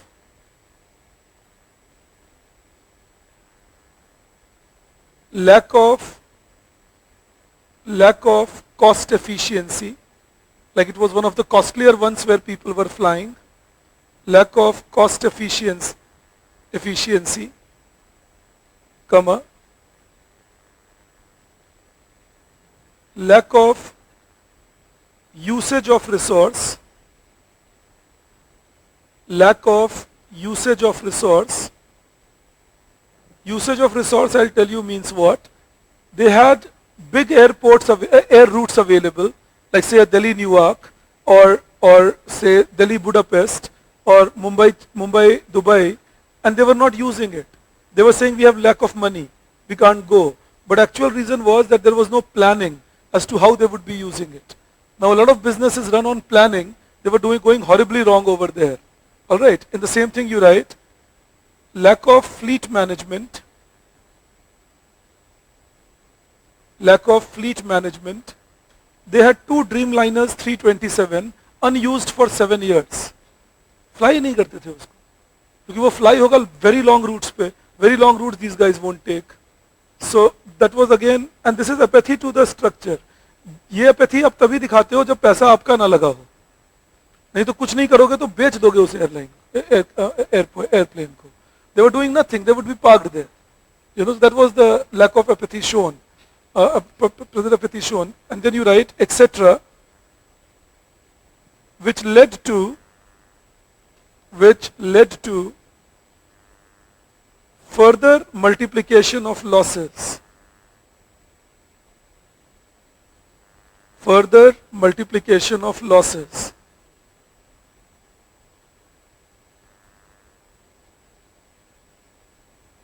Then you write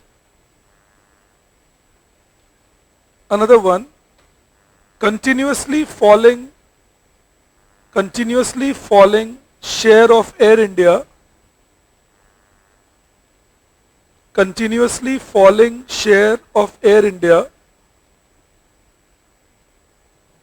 in passenger market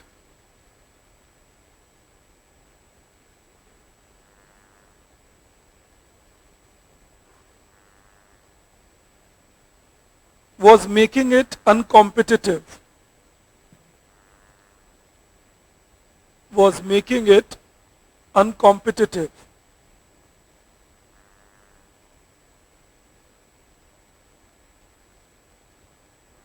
All right. Then you write below that reasons for Tata Group's purchase of Air India. Why did the Tata Group purchase it? If it was doing all things bad, then why did the Tatas purchase it? All right, that becomes the next part. Reasons for Tata Group's purchase of Air India. Yes, yes.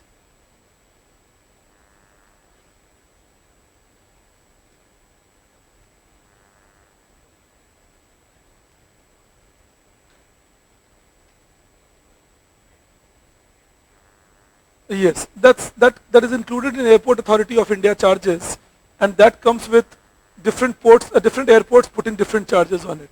So you know the privatized airports will take more charges, and the nationalized ones don't take much charge, and the busy airports take more charges.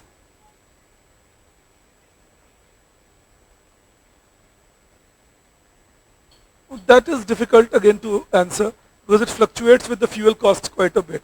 But normally it is not very high. It is not more than 5% of the total expenditure share.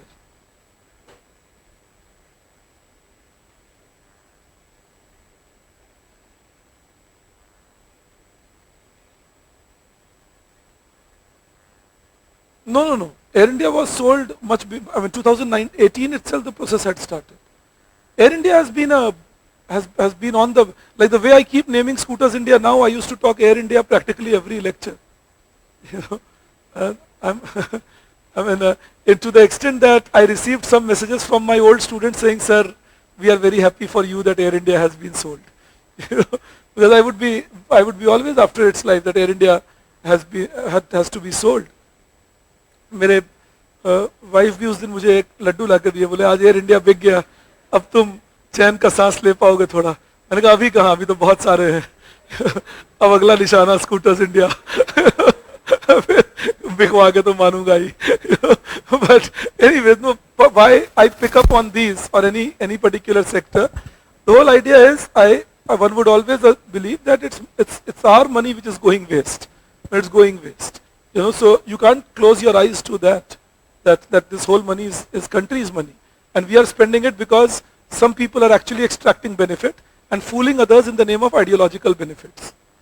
You know, that is the whole aspect. All right, you take this up then.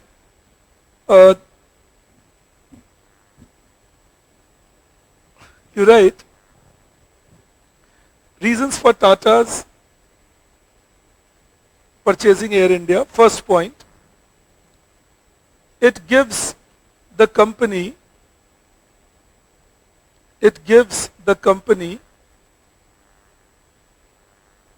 a benefit of synergy. It gives the company a benefit of synergy as Tata already owned benefit of synergy as Tata already owned Air Asia and Vistara, Vistara, Vistara as airline services in India. As airline services in India. So you know what it was doing was that it allowed Tatas to get what we call economies of scale. When I say synergy, synergy means I am say flying Delhi to Kolkata. Now I don't have a flight connecting say myself from Delhi to say Dibrugarh. Now if there is a flight of Air India connecting Kolkata to Dibrugarh, I get accessibility to that flight now. So I can give my passengers more options through the different airlines that I am running. And I can plan those airlines running in a way that the timings can be matched, the passenger can be given more options of cheaper airlines, costlier airlines, particular timings of flying. So that is what Tatas were trying to achieve. In the same point you write, it also increased total share, in the same point, it also increased total share of airlines controlled by Tata. It also increased total share of airlines controlled by Tata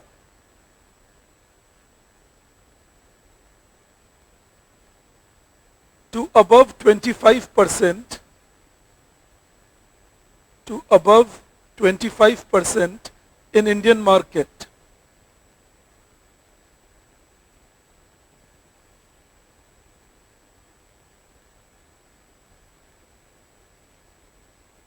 Then you write next, second point, Air India had a large fleet of airplanes. Air India had a large fleet of airplanes, but one thing I must add, they were old airplanes, because the last time Air India had ordered a plane was 2006. So they were old airplanes. नाराज हो गया, ये नाराज हो रहा है, क्यों तुम एयर इंडिया की ऐसी बात कर रहे हो? सोच रहा है अगला मुझे बिकवाएगा ये. So Air India, you wrote the fleet, large fleet of airplanes which could be used, and it saved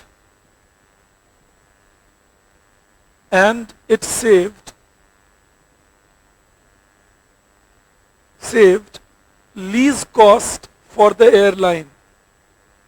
Lease cost for the airline. Lease cost means the cost you incur on leasing out airlines from elsewhere.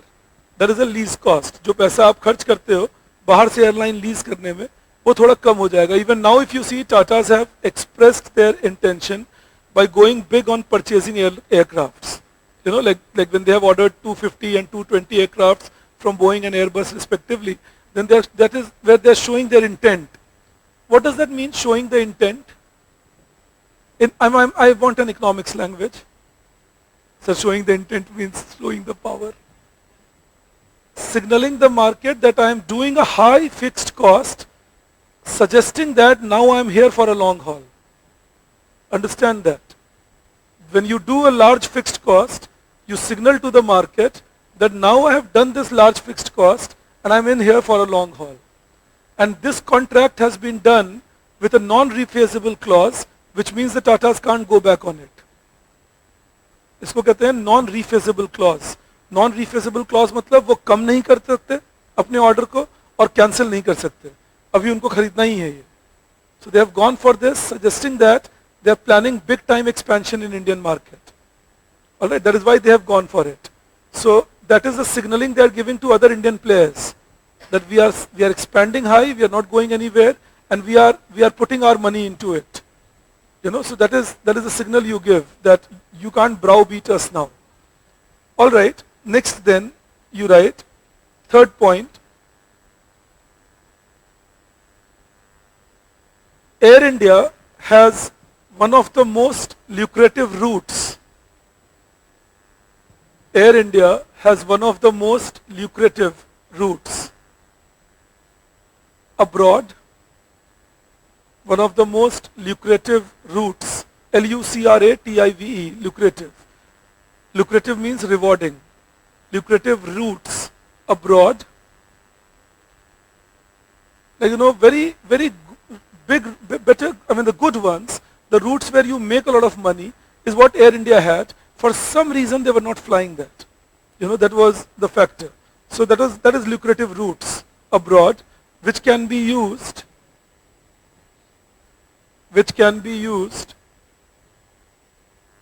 for generating high revenue. Which can be used for generating high revenue. So that is the reason that Tata Group decided that let's bid for Air India. They were best placed to do that. Alright. In the process, understand one more thing. I missed telling you that.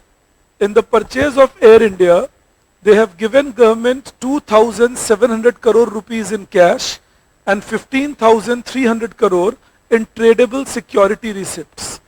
Alright, 2,700 crore rupees has been given in cash and 15,300 crore rupees has been given in tradable security receipts.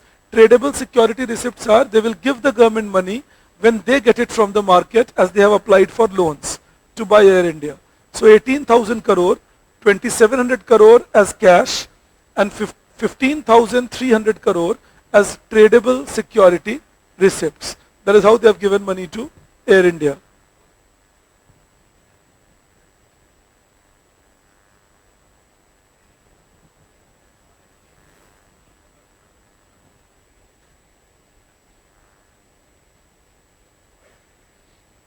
नहीं, समझो ये बात. पहली बात, ये fleet 17 साल पुरानी है, ठीक है, और उनके पास 22 अपने एयरप्लेन हैं, 22, 100 नहीं. So they have 22 own aircraft, less they used to lease, and they are 17-year-old aircrafts. So the price won't go beyond, if you go into the aviation system market, the price won't go beyond even 40 crore in these cases. Alright, so you don't get much money for that.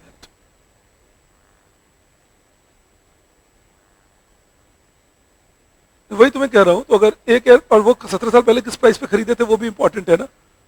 और सारे airlines 300 seater नहीं है, कोई 40 seater है, कोई 80 seater है, you know, that kind of a thing. All right, now see, and remember it has already been valued by KPMG, which is an investment banking firm. So all assets have been valued. Now you write another heading there. You write reforms make it other reforms in corporate sector brought by the government. Signaling bullish means that they are showing that by this that they are going to be that it's going to be high state business in future. No, they are same, Hemant. There is no fall in passenger. The fall is because of poor performance. If you ask people going Air India in those days, you will get the response better. Okay, there's a question that has the situation improved in Air India? It's too early to say that has the situation improved by Air India. No, that most of the airlines work on leased aircraft.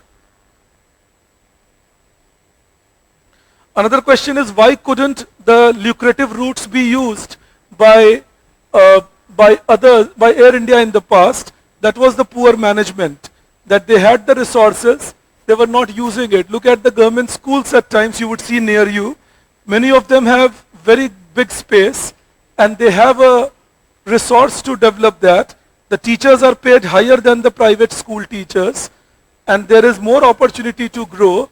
The money sanctioned is a lot, but unfortunately not utilized well. So that is what we got to learn. In fact, there was a research done by Annual Status of Education report, which said that, and this was published in Economic Survey 2017-18, Chapter 2, Volume 2, Chapter on Social Sector.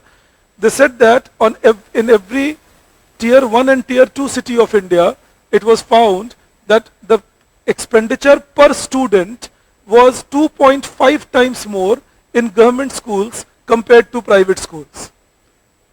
And still they were not performing that well. So that is where we have to be careful that how do we put the onus on them, the responsibility on them, that you perform. And regarding schools, colleges, hospitals, you can't privatize them and you can't even leave them only on private sector. India will need public enterprises over here, public schools, public colleges, public hospitals, definitely. तो इसको तो privatise भी नहीं कर सकते air India की तरह.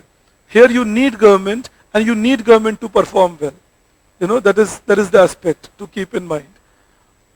Yes.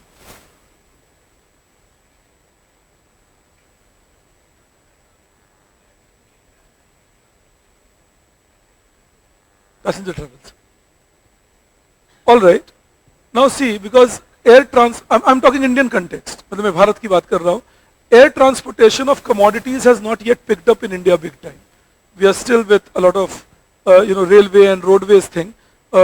Passenger travel has picked up in aviation. All right, now see this. When we talk about recent reforms, now recent means last 10 years again. So few things have been introduced in India and one by one I would like you to understand that. So one is simplification of procedures by reducing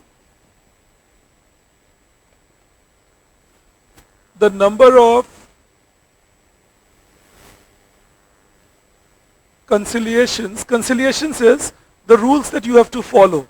That is what we call conciliations. क्या क्या कानून मानने पड़ते हैं, सारे routines follow करने पड़ते हैं. So number of conciliations by more than 35,000 in last 8 years. This is about ease of doing business. Please also listen to the economic survey lectures. Throughout I have talked about what are the recent reforms brought and ease of doing business brought. But you use them in your answers because that will help the examiner understand that your answers are more robust than others. So whatever I discuss with you in economic survey, use that also. All right. In the same thing you can write,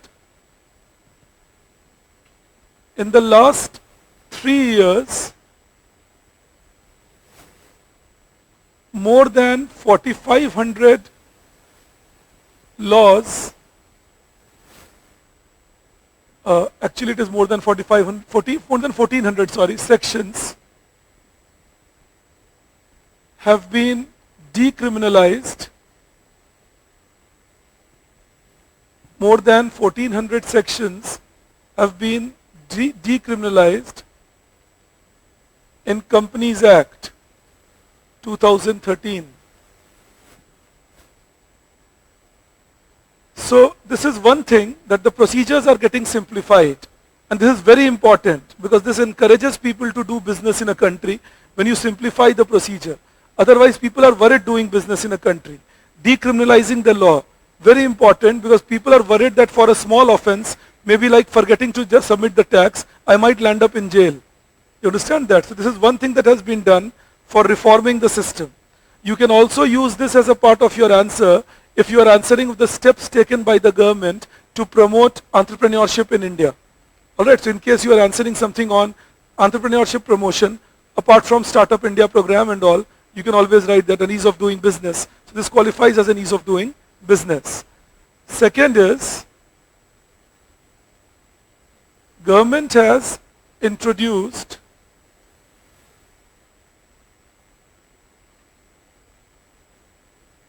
corporate governance rules. Government has introduced corporate governance rules with Companies Act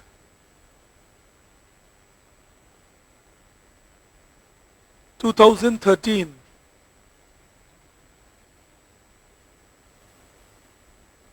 Corporate governance rules with Companies Act 2013. In the same thing you write,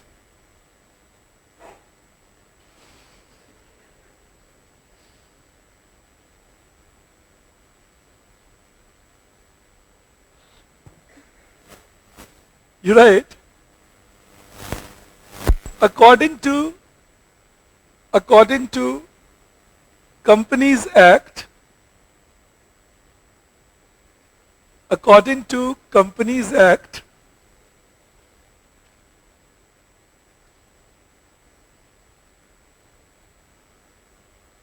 नहीं, मैं हंस रहा हूं बस इसलिए कि तुम इसको, ये अच्छा हथियार है तुम्हारे हाथ में. कोई नेताजी है मीटिंग में, तुम ऑफिसर बन गए हो, जैसे ही कोई अनकंफर्टेबल बात बोले, मारो ढाऊं.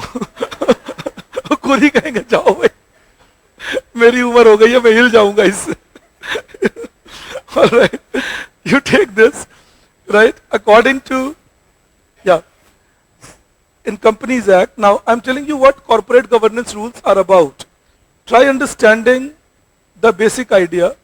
When you see this word corporate governance, what it means is that you are trying to make the board of directors responsible,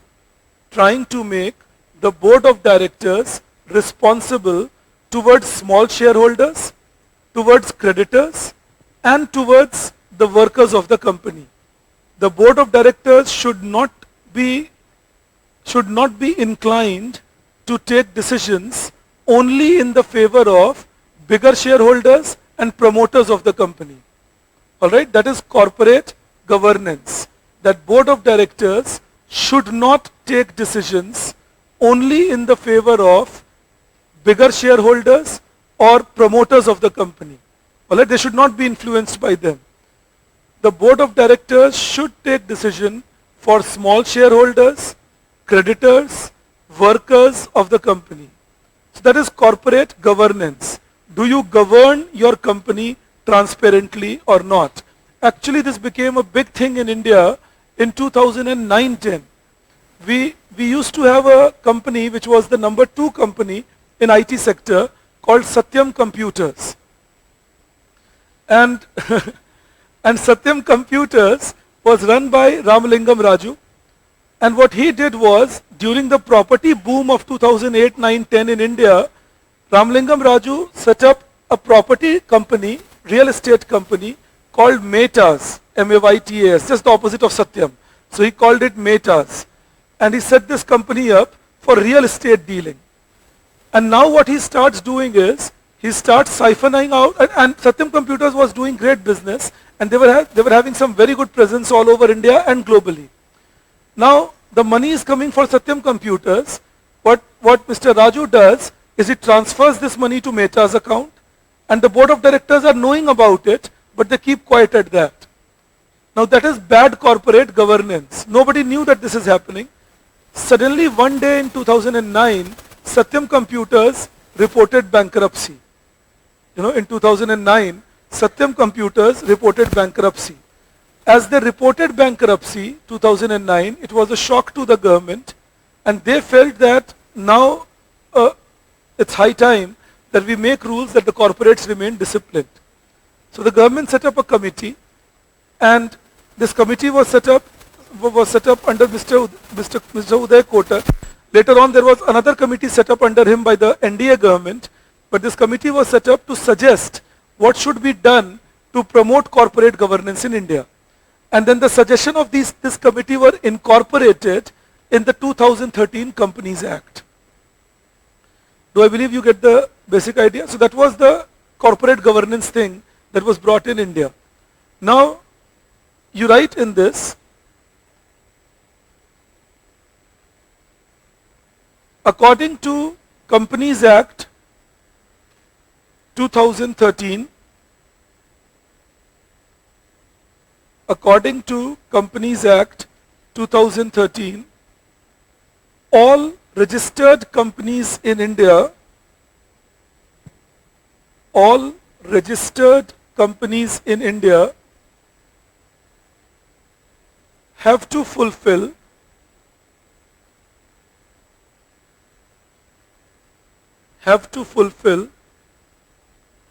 following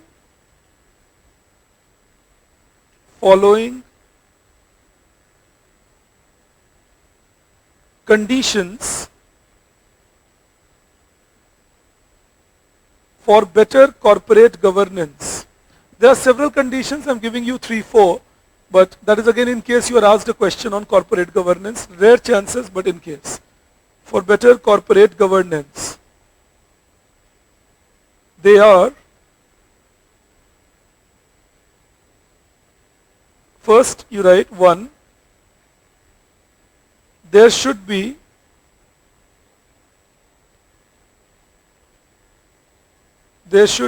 presence of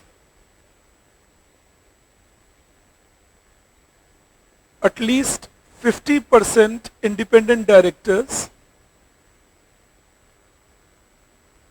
Independent directors are people who are not directly attached to the company. They are called independent directors. I will not be a shareholder. I will not be relative to a company's owner. I can be an expert in my field. I can be a lawyer. I can be a businessman. I can be an accountant, and so on. So they can be experts in their field, and they will be appointed by the company itself, the board of directors, but they don't have to be from the company. So they are called independent directors. And 50% on the board of directors should be independent directors. That was the rule made. All right, independent directors who can also act as whistleblowers.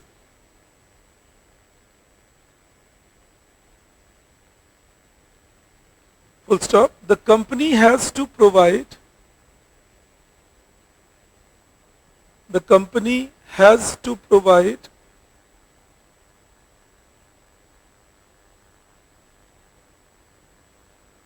a minimum remuneration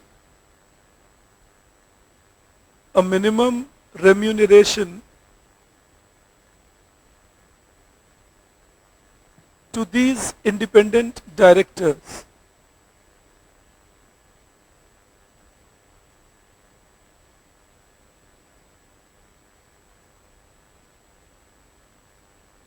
Then you write, second,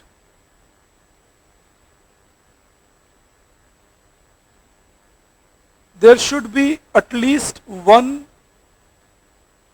general board meeting. There should be at least one general board meeting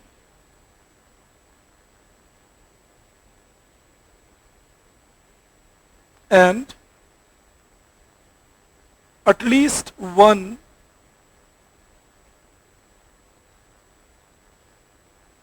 shareholders meeting, at least one shareholders meeting in each quarter. In each quarter. Every quarter there should be one general board meeting and one shareholder meeting. What happens then? You give a chance to board members and you give a chance to shareholders to express their views in case they are upset about something, becomes public. Many companies have been guilty in India of not holding an annual general meeting, annual board meeting for many years, even though it's an annual board meeting that should be held at least, but for many years they never hold it. All right, 15 साल 17 साल meeting ही नहीं बुलाते, same chairperson, same लोग चलते रहते हैं. So that is what the rule said. You can't do that any further. Third, you write, there should be at least one woman member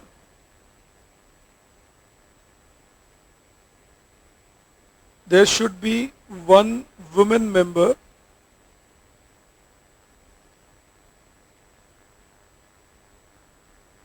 and there should be sexual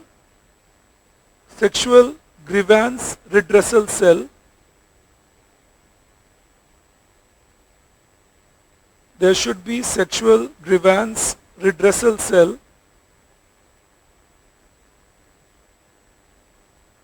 in each company, each company's board.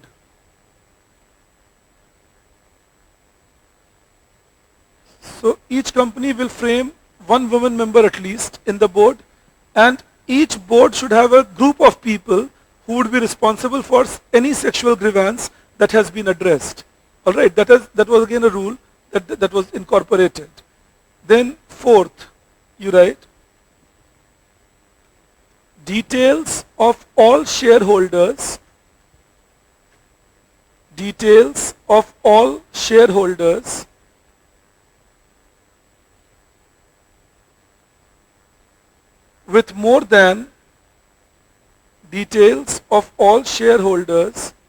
with more than 2% shareholding in the company,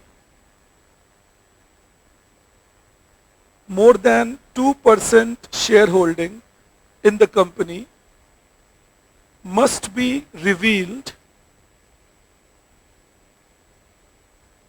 on its website.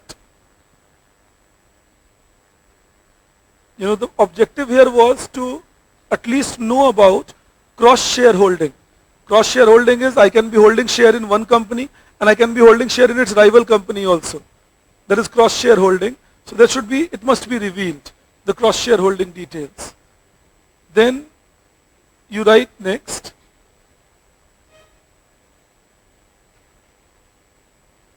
a summary of board meeting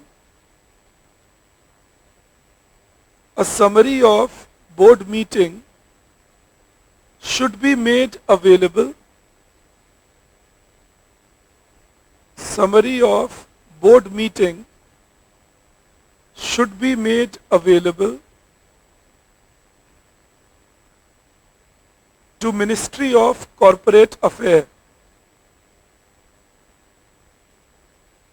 To Ministry of Corporate Affairs. And then one more you write, each firm should submit its audited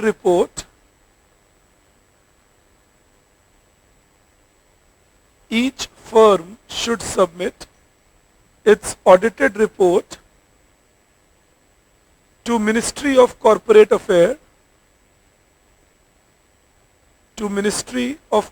Affairs on an annual basis. Each firm should submit its audited report to Ministry of Corporate Affairs on an annual basis.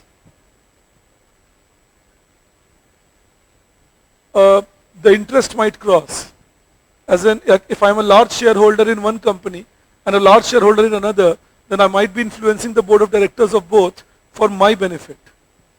So it should be made public, that everybody should know that where am I holding the shares. Alright, like to be honest to you, that is how it should be done even in media or public space. I'll tell you how. Yesterday's Hindu again, there was a write-up about how India is losing democracy. And the writer was an erstwhile minister from UPA government.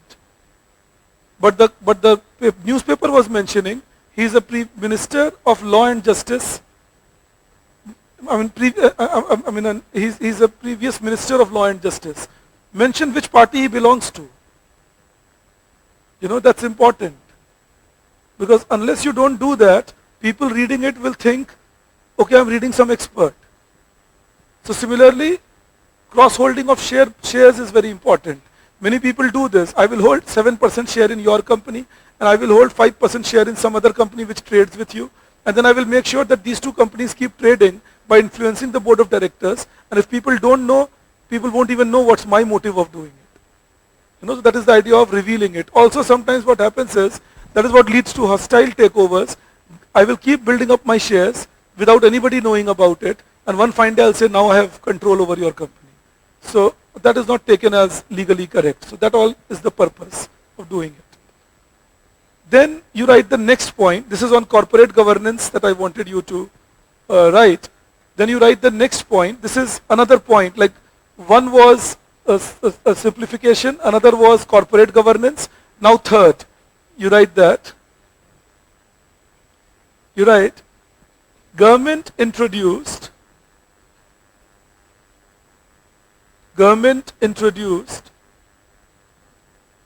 corporate social responsibility, and we will keep calling it CSR.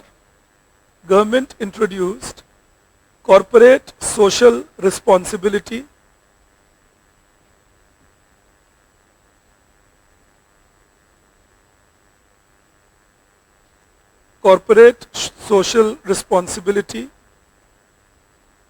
along with Companies Act,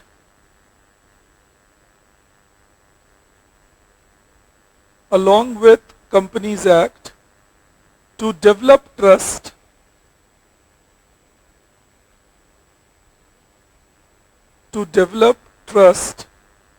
among people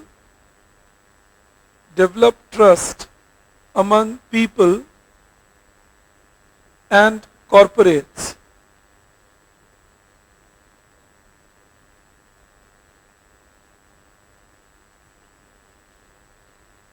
Under this act, any firm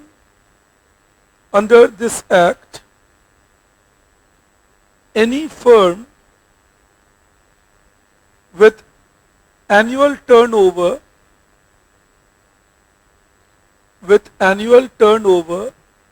above 1,000 crore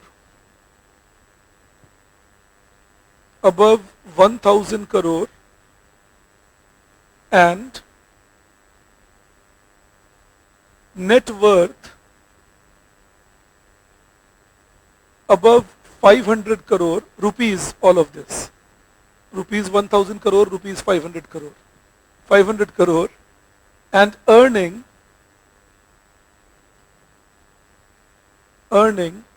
profit above rupees 5 crore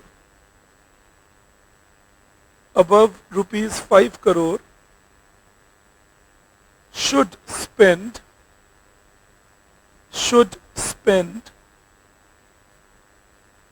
2%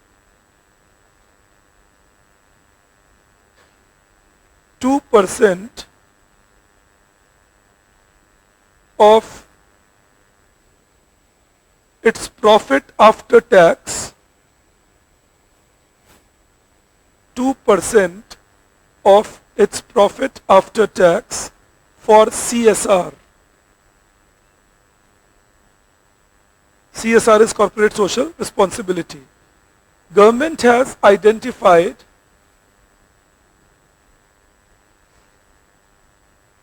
government has identified 11 such activities 11 such activities which the firm can pursue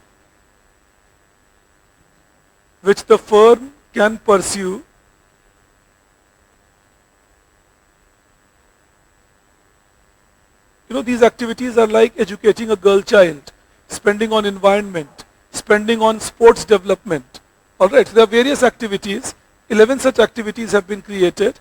Government says you can spend on any of these and show us that, look, this is what you have done.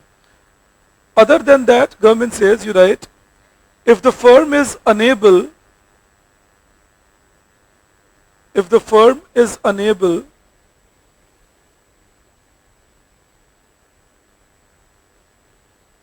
to achieve it on its own, firm is unable to achieve it on its own, then it can hire an NGO,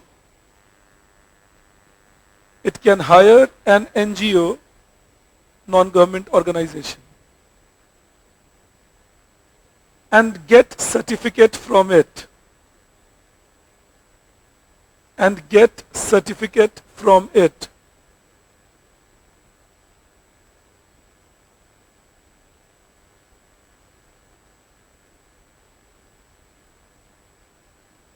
The other option for the firm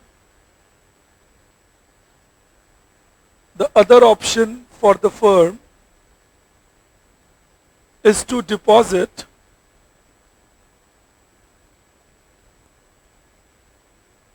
its CSR amount,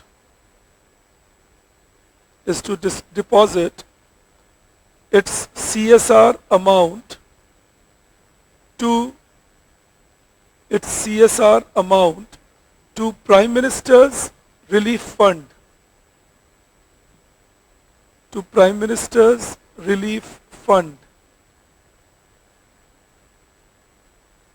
So these are the options. There's one more thing they have created. They have said every firm, in the same thing you write, every firm should have a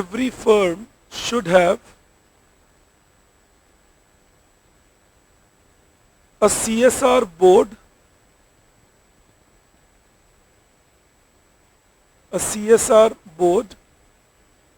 with at least 3 directors,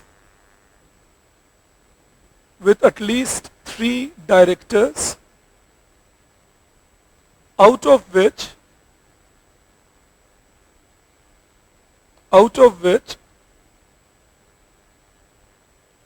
at least one should be independent director.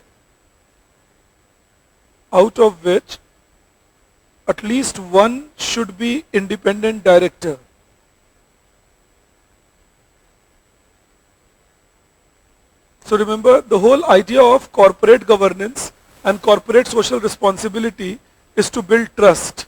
People have less trust in corporates. That's inbuilt in our country. So government thought if we can create this, then maybe trust can be built up and more corporatization can be done of the system. Alright, so that is the reason these things were created. Again I repeat, in case you are, even last year, general studies asked this question, is it possible to have inclusive growth in a market economy? Now these things that you are writing are all institutions that can create inclusive growth in a market economy. If corporate governance is good, if CSR is good, if regulatory system is good, if government does distribution of food, etc., then you can have inclusive growth in a market economy. Alright, so that kind of an answer also is what it prepares you for, that in case you are writing something on inclusion, in case you are writing something on efficiency development, people being involved in development process, you can quote these things up there. Alright, now these are the reforms we talk about that we have introduced. Now there is one more question before I can take you into globalization. But one more question is, with all this that we have done, still we see that India is struggling for manufacturing development. We have done liberalization and we have gone for public sector reforms. I don't call it privatization. I call it public sector reforms because we just discussed that it's possible to reform public sector in various ways. Alright, so you don't need to only privatize. You can give autonomy, you can disinvest and not privatize, you can privatize and you can monetize. Alright, so there are various ways in which public sector reforms can be done. We don't need to necessarily only privatize. यही बात Amartya Sen sir ने अपने किताब में लिखी थी, जो मैं तुम्हें पहले भी बोल चुका हूं, कि मार्केट मेनिया नहीं होना चाहिए. Market mania is everything will be solved by the market. So then privatize everything and leave the government should have nothing to do in the economy. और government और market phobia नहीं होना चाहिए. Market phobia is don't bring the market anywhere. Let everything be done by the government. Only government can take care of the economy. These are two extremes. Market mania, market phobia. So make sure that we have defined a role for the government and defined a role for the market. All right. And that's what I've been telling you throughout. Role of the market is to identify the scarcity, fix a price for it. जैसे अगर सरकार जैसे कहते हैं ना कि मैं free में कुछ देना चाहता हूं, आप मार्केट से खरीदिए और फ्री में डिस्ट्रीब्यूट कर दीजिए. ट्रांसपेरेंटली पता चलेगा खर्चा कितना हो रहा है. मैं एग्जांपल देता हूं तुम्हें.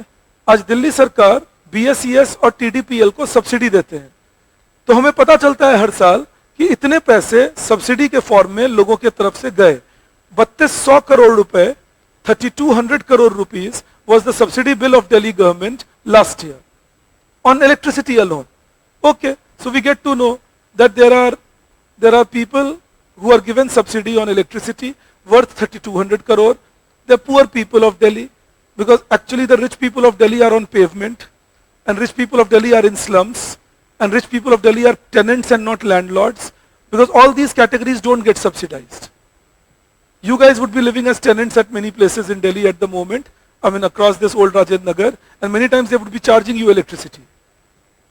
While even a 2-room house cannot use more than 200 units of electricity, even if you are running your air conditioner. लेकिन आप दे रहे हैं वो charges, क्योंकि आप tenant हैं. जो landlord हैं उनको benefit मिल रहा है electricity subsidy का. गरीब है ना वो, अमीर तो आप हैं, आप पैसा दे रहे हैं उनको. सरकाज़म कर रहा हूं, कहीं लिख मत लेना. So my point that I'm trying to make to you is that it's one example of a wasteful subsidy. People living in slums don't get electricity subsidy, and people sleeping on pavements don't get electricity subsidy. This is something we got to be careful about. और फिर हम नाटक कैसे शुरू करते हैं हमारे यहाँ, तो होता ही है हर political field में. You give me a missed call if you want an electricity subsidy. Otherwise, by default, your electricity subsidy will go away.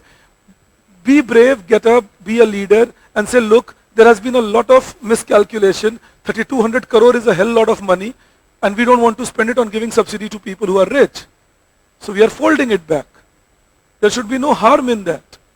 But that is what we don't do. तो यही समझा रहा हूं कि ये जो खर्चे हैं हमारे, they get transparent at least. लेकिन सोचो, state electricity board, and now these guys give subsidy, they run into losses, and their losses are never paid by the state government, and nobody gets to know what is the subsidy, because who will go and check the audited report of state electricity board? And it never reflects on the budget of the state government, off budget expenditure.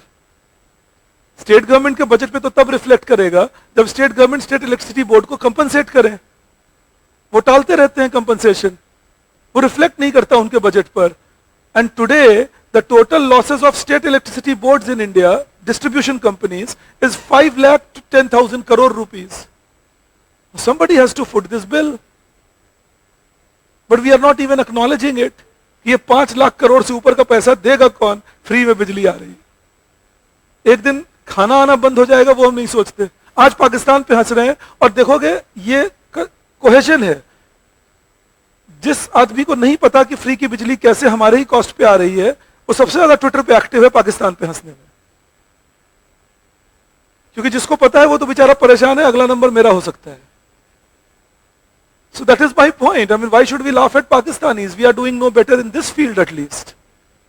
Free की बिजली चाहिए. और free में कितनी बिजली मिलेगी? 400 unit, 500 unit. Price क्या है उसका? 1500 रुपए, 2000 रुपए, करते क्या है हम, एक बार 4 दोस्त गए और 4 पिज्जा खाए तो खत्म हो गया। और यही सब्सिडी की भीख चाहिए हमें सरकार से कि नहीं, भगवान के नाम पे दे बाबा, तू लूट रहा है मैं भी लूटूं, दोनों मिलकर देश लूटते हैं, एक दिन देश खत्म। ये समझा रहा हूं कि जब भी कोई कहे इलेक्ट्रिसिटी सब्सिडी क्यों नहीं मिलनी चाहिए, और सरकार तो ये सब्सिडी लेती है, वो subsidy, two wrongs don't make a right. This quotation that those guys spend, first you stop them, तब तो आप मिस्टर बच्चन के बहुत बड़े फैन हो, जाओ पहले उस आदमी का साइन लेकर आओ, तभी जाके मैं साइन करूंगा।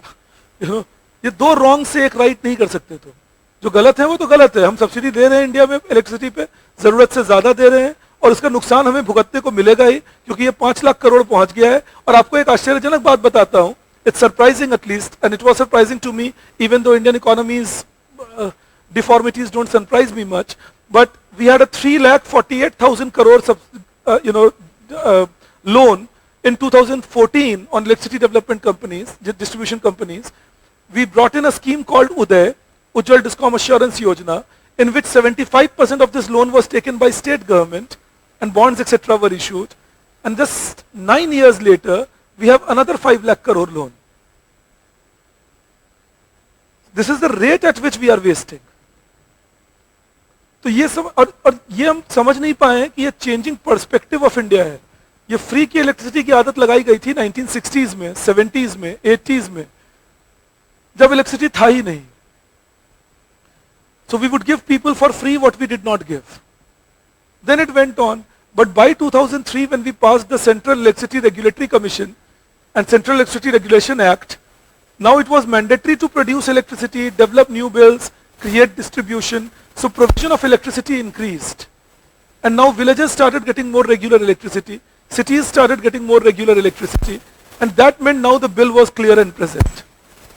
अब आपके खर्चे हो रहे थे, पैसे आप आज भी नहीं ले रहे, नुकसान वहां हुआ हमें।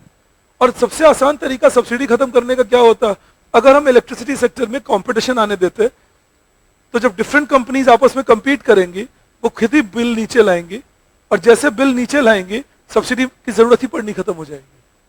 टेलीकॉम में ये होते देखते हैं। The telecom bills came down, they used to be exorbitant. I mean, 9 rupees per minute if you call long distance after 9 o'clock at night. Otherwise 36 rupees per minute between 9 o'clock morning and 9 o'clock night. आप हम जैसे long distance वालों का दुख ही नहीं समझ सकते। बहुत मेहनत करके पैसे कमाते थे, तब जाके फोन कर पाते थे कहीं। कहाँ क्या, जब वहीं जहां पर आज मेरे वाइफ अपने साथ, my life I am cool, 15 साल की उम्र से एक ही शायरी शुरू हुई, आज तक चल रही है। मुझे कोई डरा भी नहीं सकता, तेरा भेद खोल दूंगा। किसके पास, यही थे। मैं अपने दोस्तों से मजाक करता हूँ कि मैं सोचो क्या क्या तेरे बारे में बता सकता हूँ कॉलेज डेज का, तू कुछ नहीं बता पाएगा। आप भी मत डरो, कोई बात नहीं है, ये सब चलता है। But jokes apart, I'm talking actually this to you because I want you to understand that when it is subsidization of the system, targeting of subsidy is important, which we are not doing well.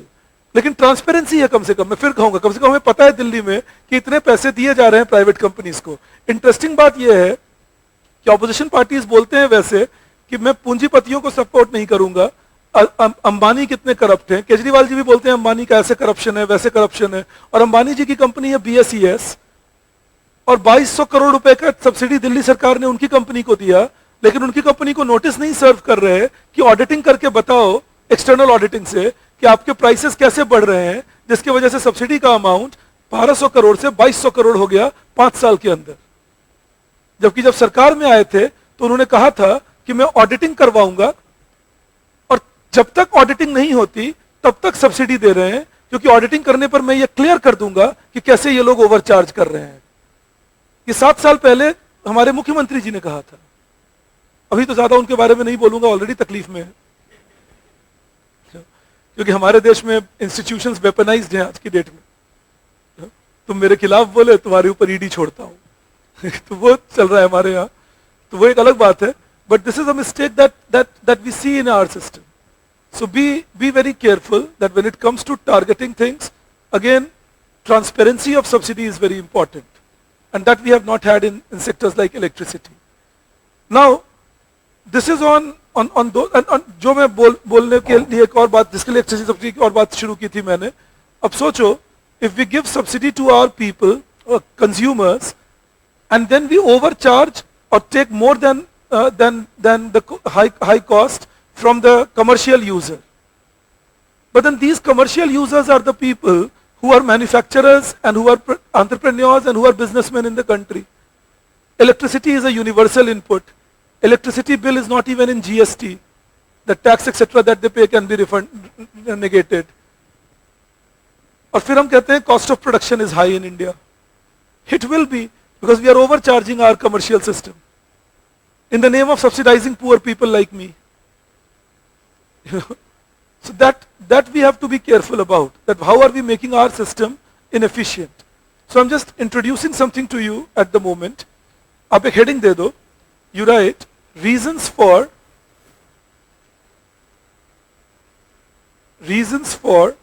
lack of manufacturing development, reasons for lack of manufacturing development in India.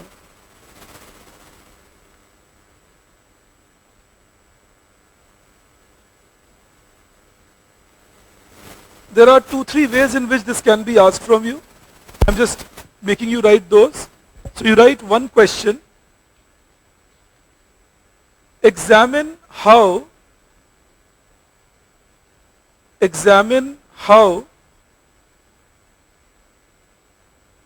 India did not follow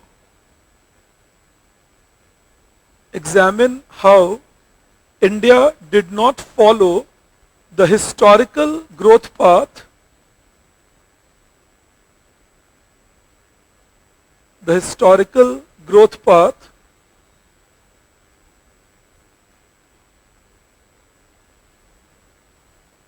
in its development process.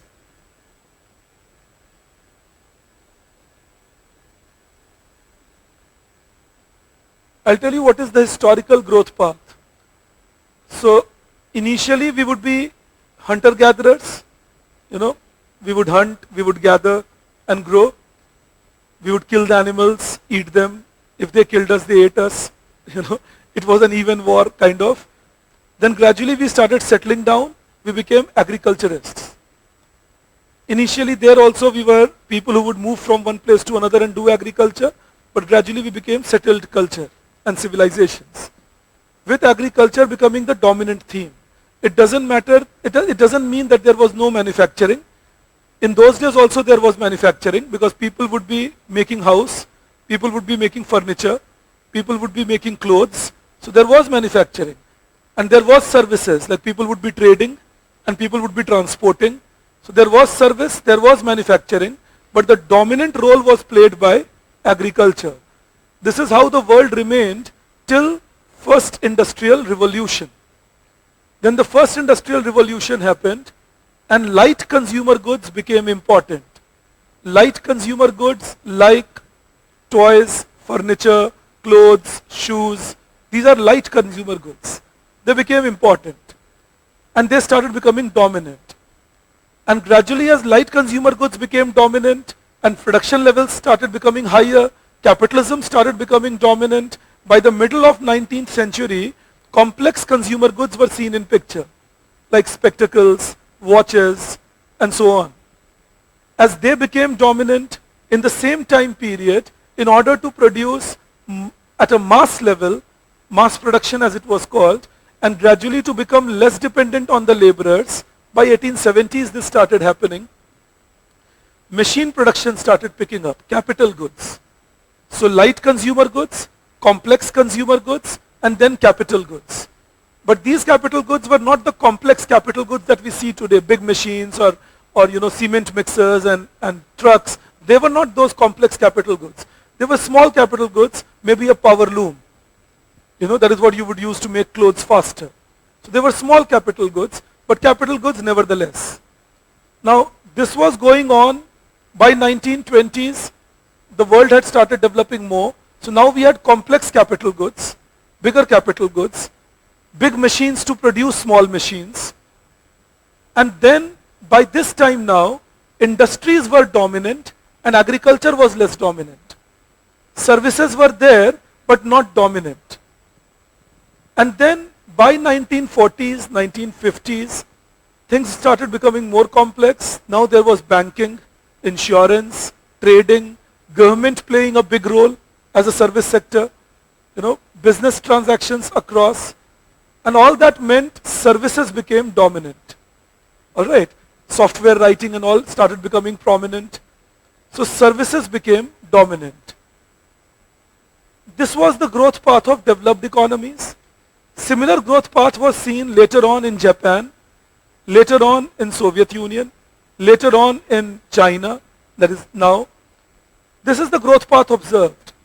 But in case of India, and you can use the tables I have already given you when I was teaching you India before 91, that we had a system where we were dominated by agriculture and then we got dominated by services.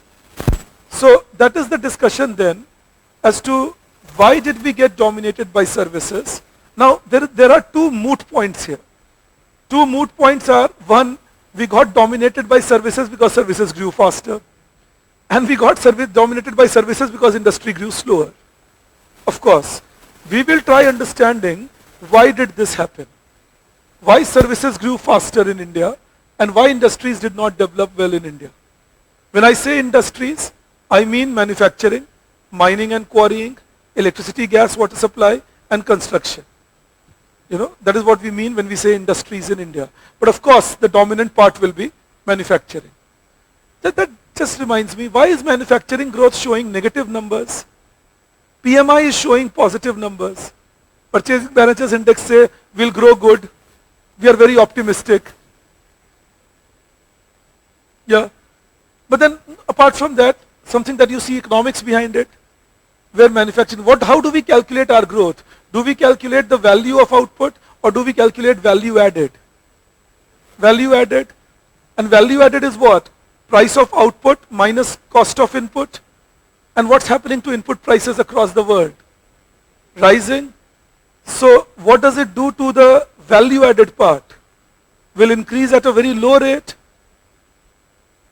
I'll tell you just to convince you on my point, but as my children you should know this. Understand this. Suppose there is 2022 January or 2021-22 October to December.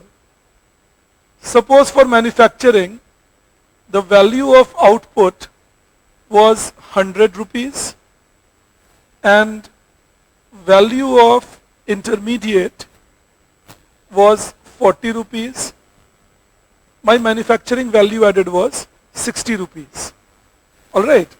Now comes 2022-23, same time period. Say the value of output, this is what the purchasing managers report. How much are we planning to produce? How much will we sell in the market? So value of output can be 120 rupees and value of intermediate goods can be 70 rupees and I reach a 50, negative growth. Even though I'm producing more. That is why the finance economic advisor to the Prime Minister was saying continuously that we are not worried, it's a passing phase. It's because of the high base effect, which you correctly said, because of the high base effect that last year's data has been revised upwards. It has been revised upwards to 9.6%. So if last year's data has been revised upwards, that means of course that when it comes to this year's data, some base effect will be in picture. But other than that, an important role is being played by continuously rising price of inputs like metals, minerals, etc., due to which even if my value of output is rising, my intermediate goods are becoming even more costlier and my value added looks lesser. Since we calculate our GVA using the value added method, the growth rate looks negative. But if you see this, it suggests that Indian economy is going robust, it's okay, the problem is here. Do I believe it will remain with you? All right, then आज आप छुट्टी कर सकते हैं. मैं कल आपसे यहीं से बात करना शुरू करूंगा intermediate goods. See, normally, just to tell you, normally it should take me around 8-9 classes from here, 8 hopefully, maybe 9, I'm keeping one in extra terms. I'm planning a small या प्लान आप लोग करोगे, फाइनेंस में कर दूंगा तो आप plan करिए, संदीप सर हैं ही आपके लिए साथ करने को. We can have a small sitting together. We have had good times, and the best part is that you have been such lovely lots, so I'll miss you, I'm honestly telling you. तुम ही लोग करोगे, तुम्हारा थोड़ी रहेगा, बेकार papa mummy से पैसा खर्च करोगे. पैसे तो पापा मम्मी का ही लोगे ना, अब मुझे मान लो मैं दे देता हूं so we'll do that. All right, so we'll see you then. You plan it, whichever is the last class I'll let you know. Bye bye then, thank you. And people online are also welcome if they want to turn up. Timeline of?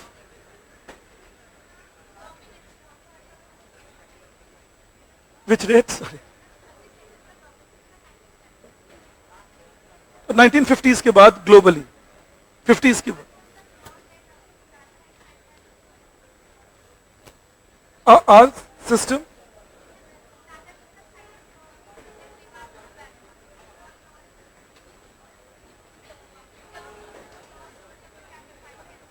Service sector का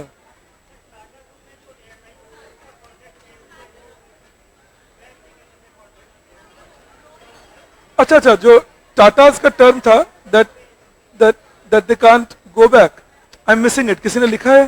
देखो मैं just इनका answer करके तो याद करके बता देता. Non feasible contract. एक सेकंड लूंगा बस.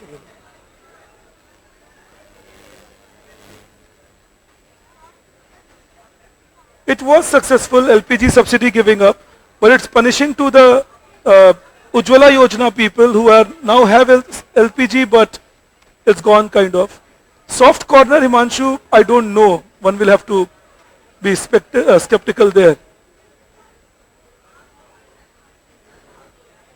Yes, always possible that NGO and companies can do corruption, Divyanshu. Market mania is believing that market will solve all the problems, and market phobia is believing that government will solve all the problems. Agricultural subsidy power subsidy in agriculture, I'll teach you, Chanakya. You wait till I do agriculture with you. Online people are always welcome, Aman. Come over. Thank you, Savan, Vikas, Neha, Shubham. आ जाओ अमन, तुम आ जाओ. Thank you Abhishek. Yes, ये avail का सवाल ले.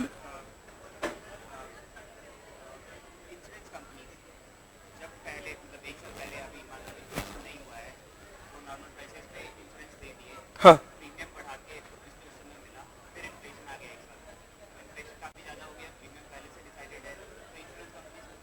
हाँ, loss होगा, उनको फैक्टर इन करना पड़ेगा इसे,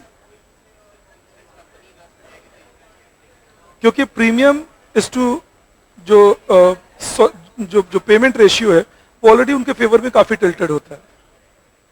फैक्टर इन करते हैं अपने एक्चुअरीज में वो सडन लॉसेस के लिए. People online, I will see you then tomorrow 2:50. Thank you.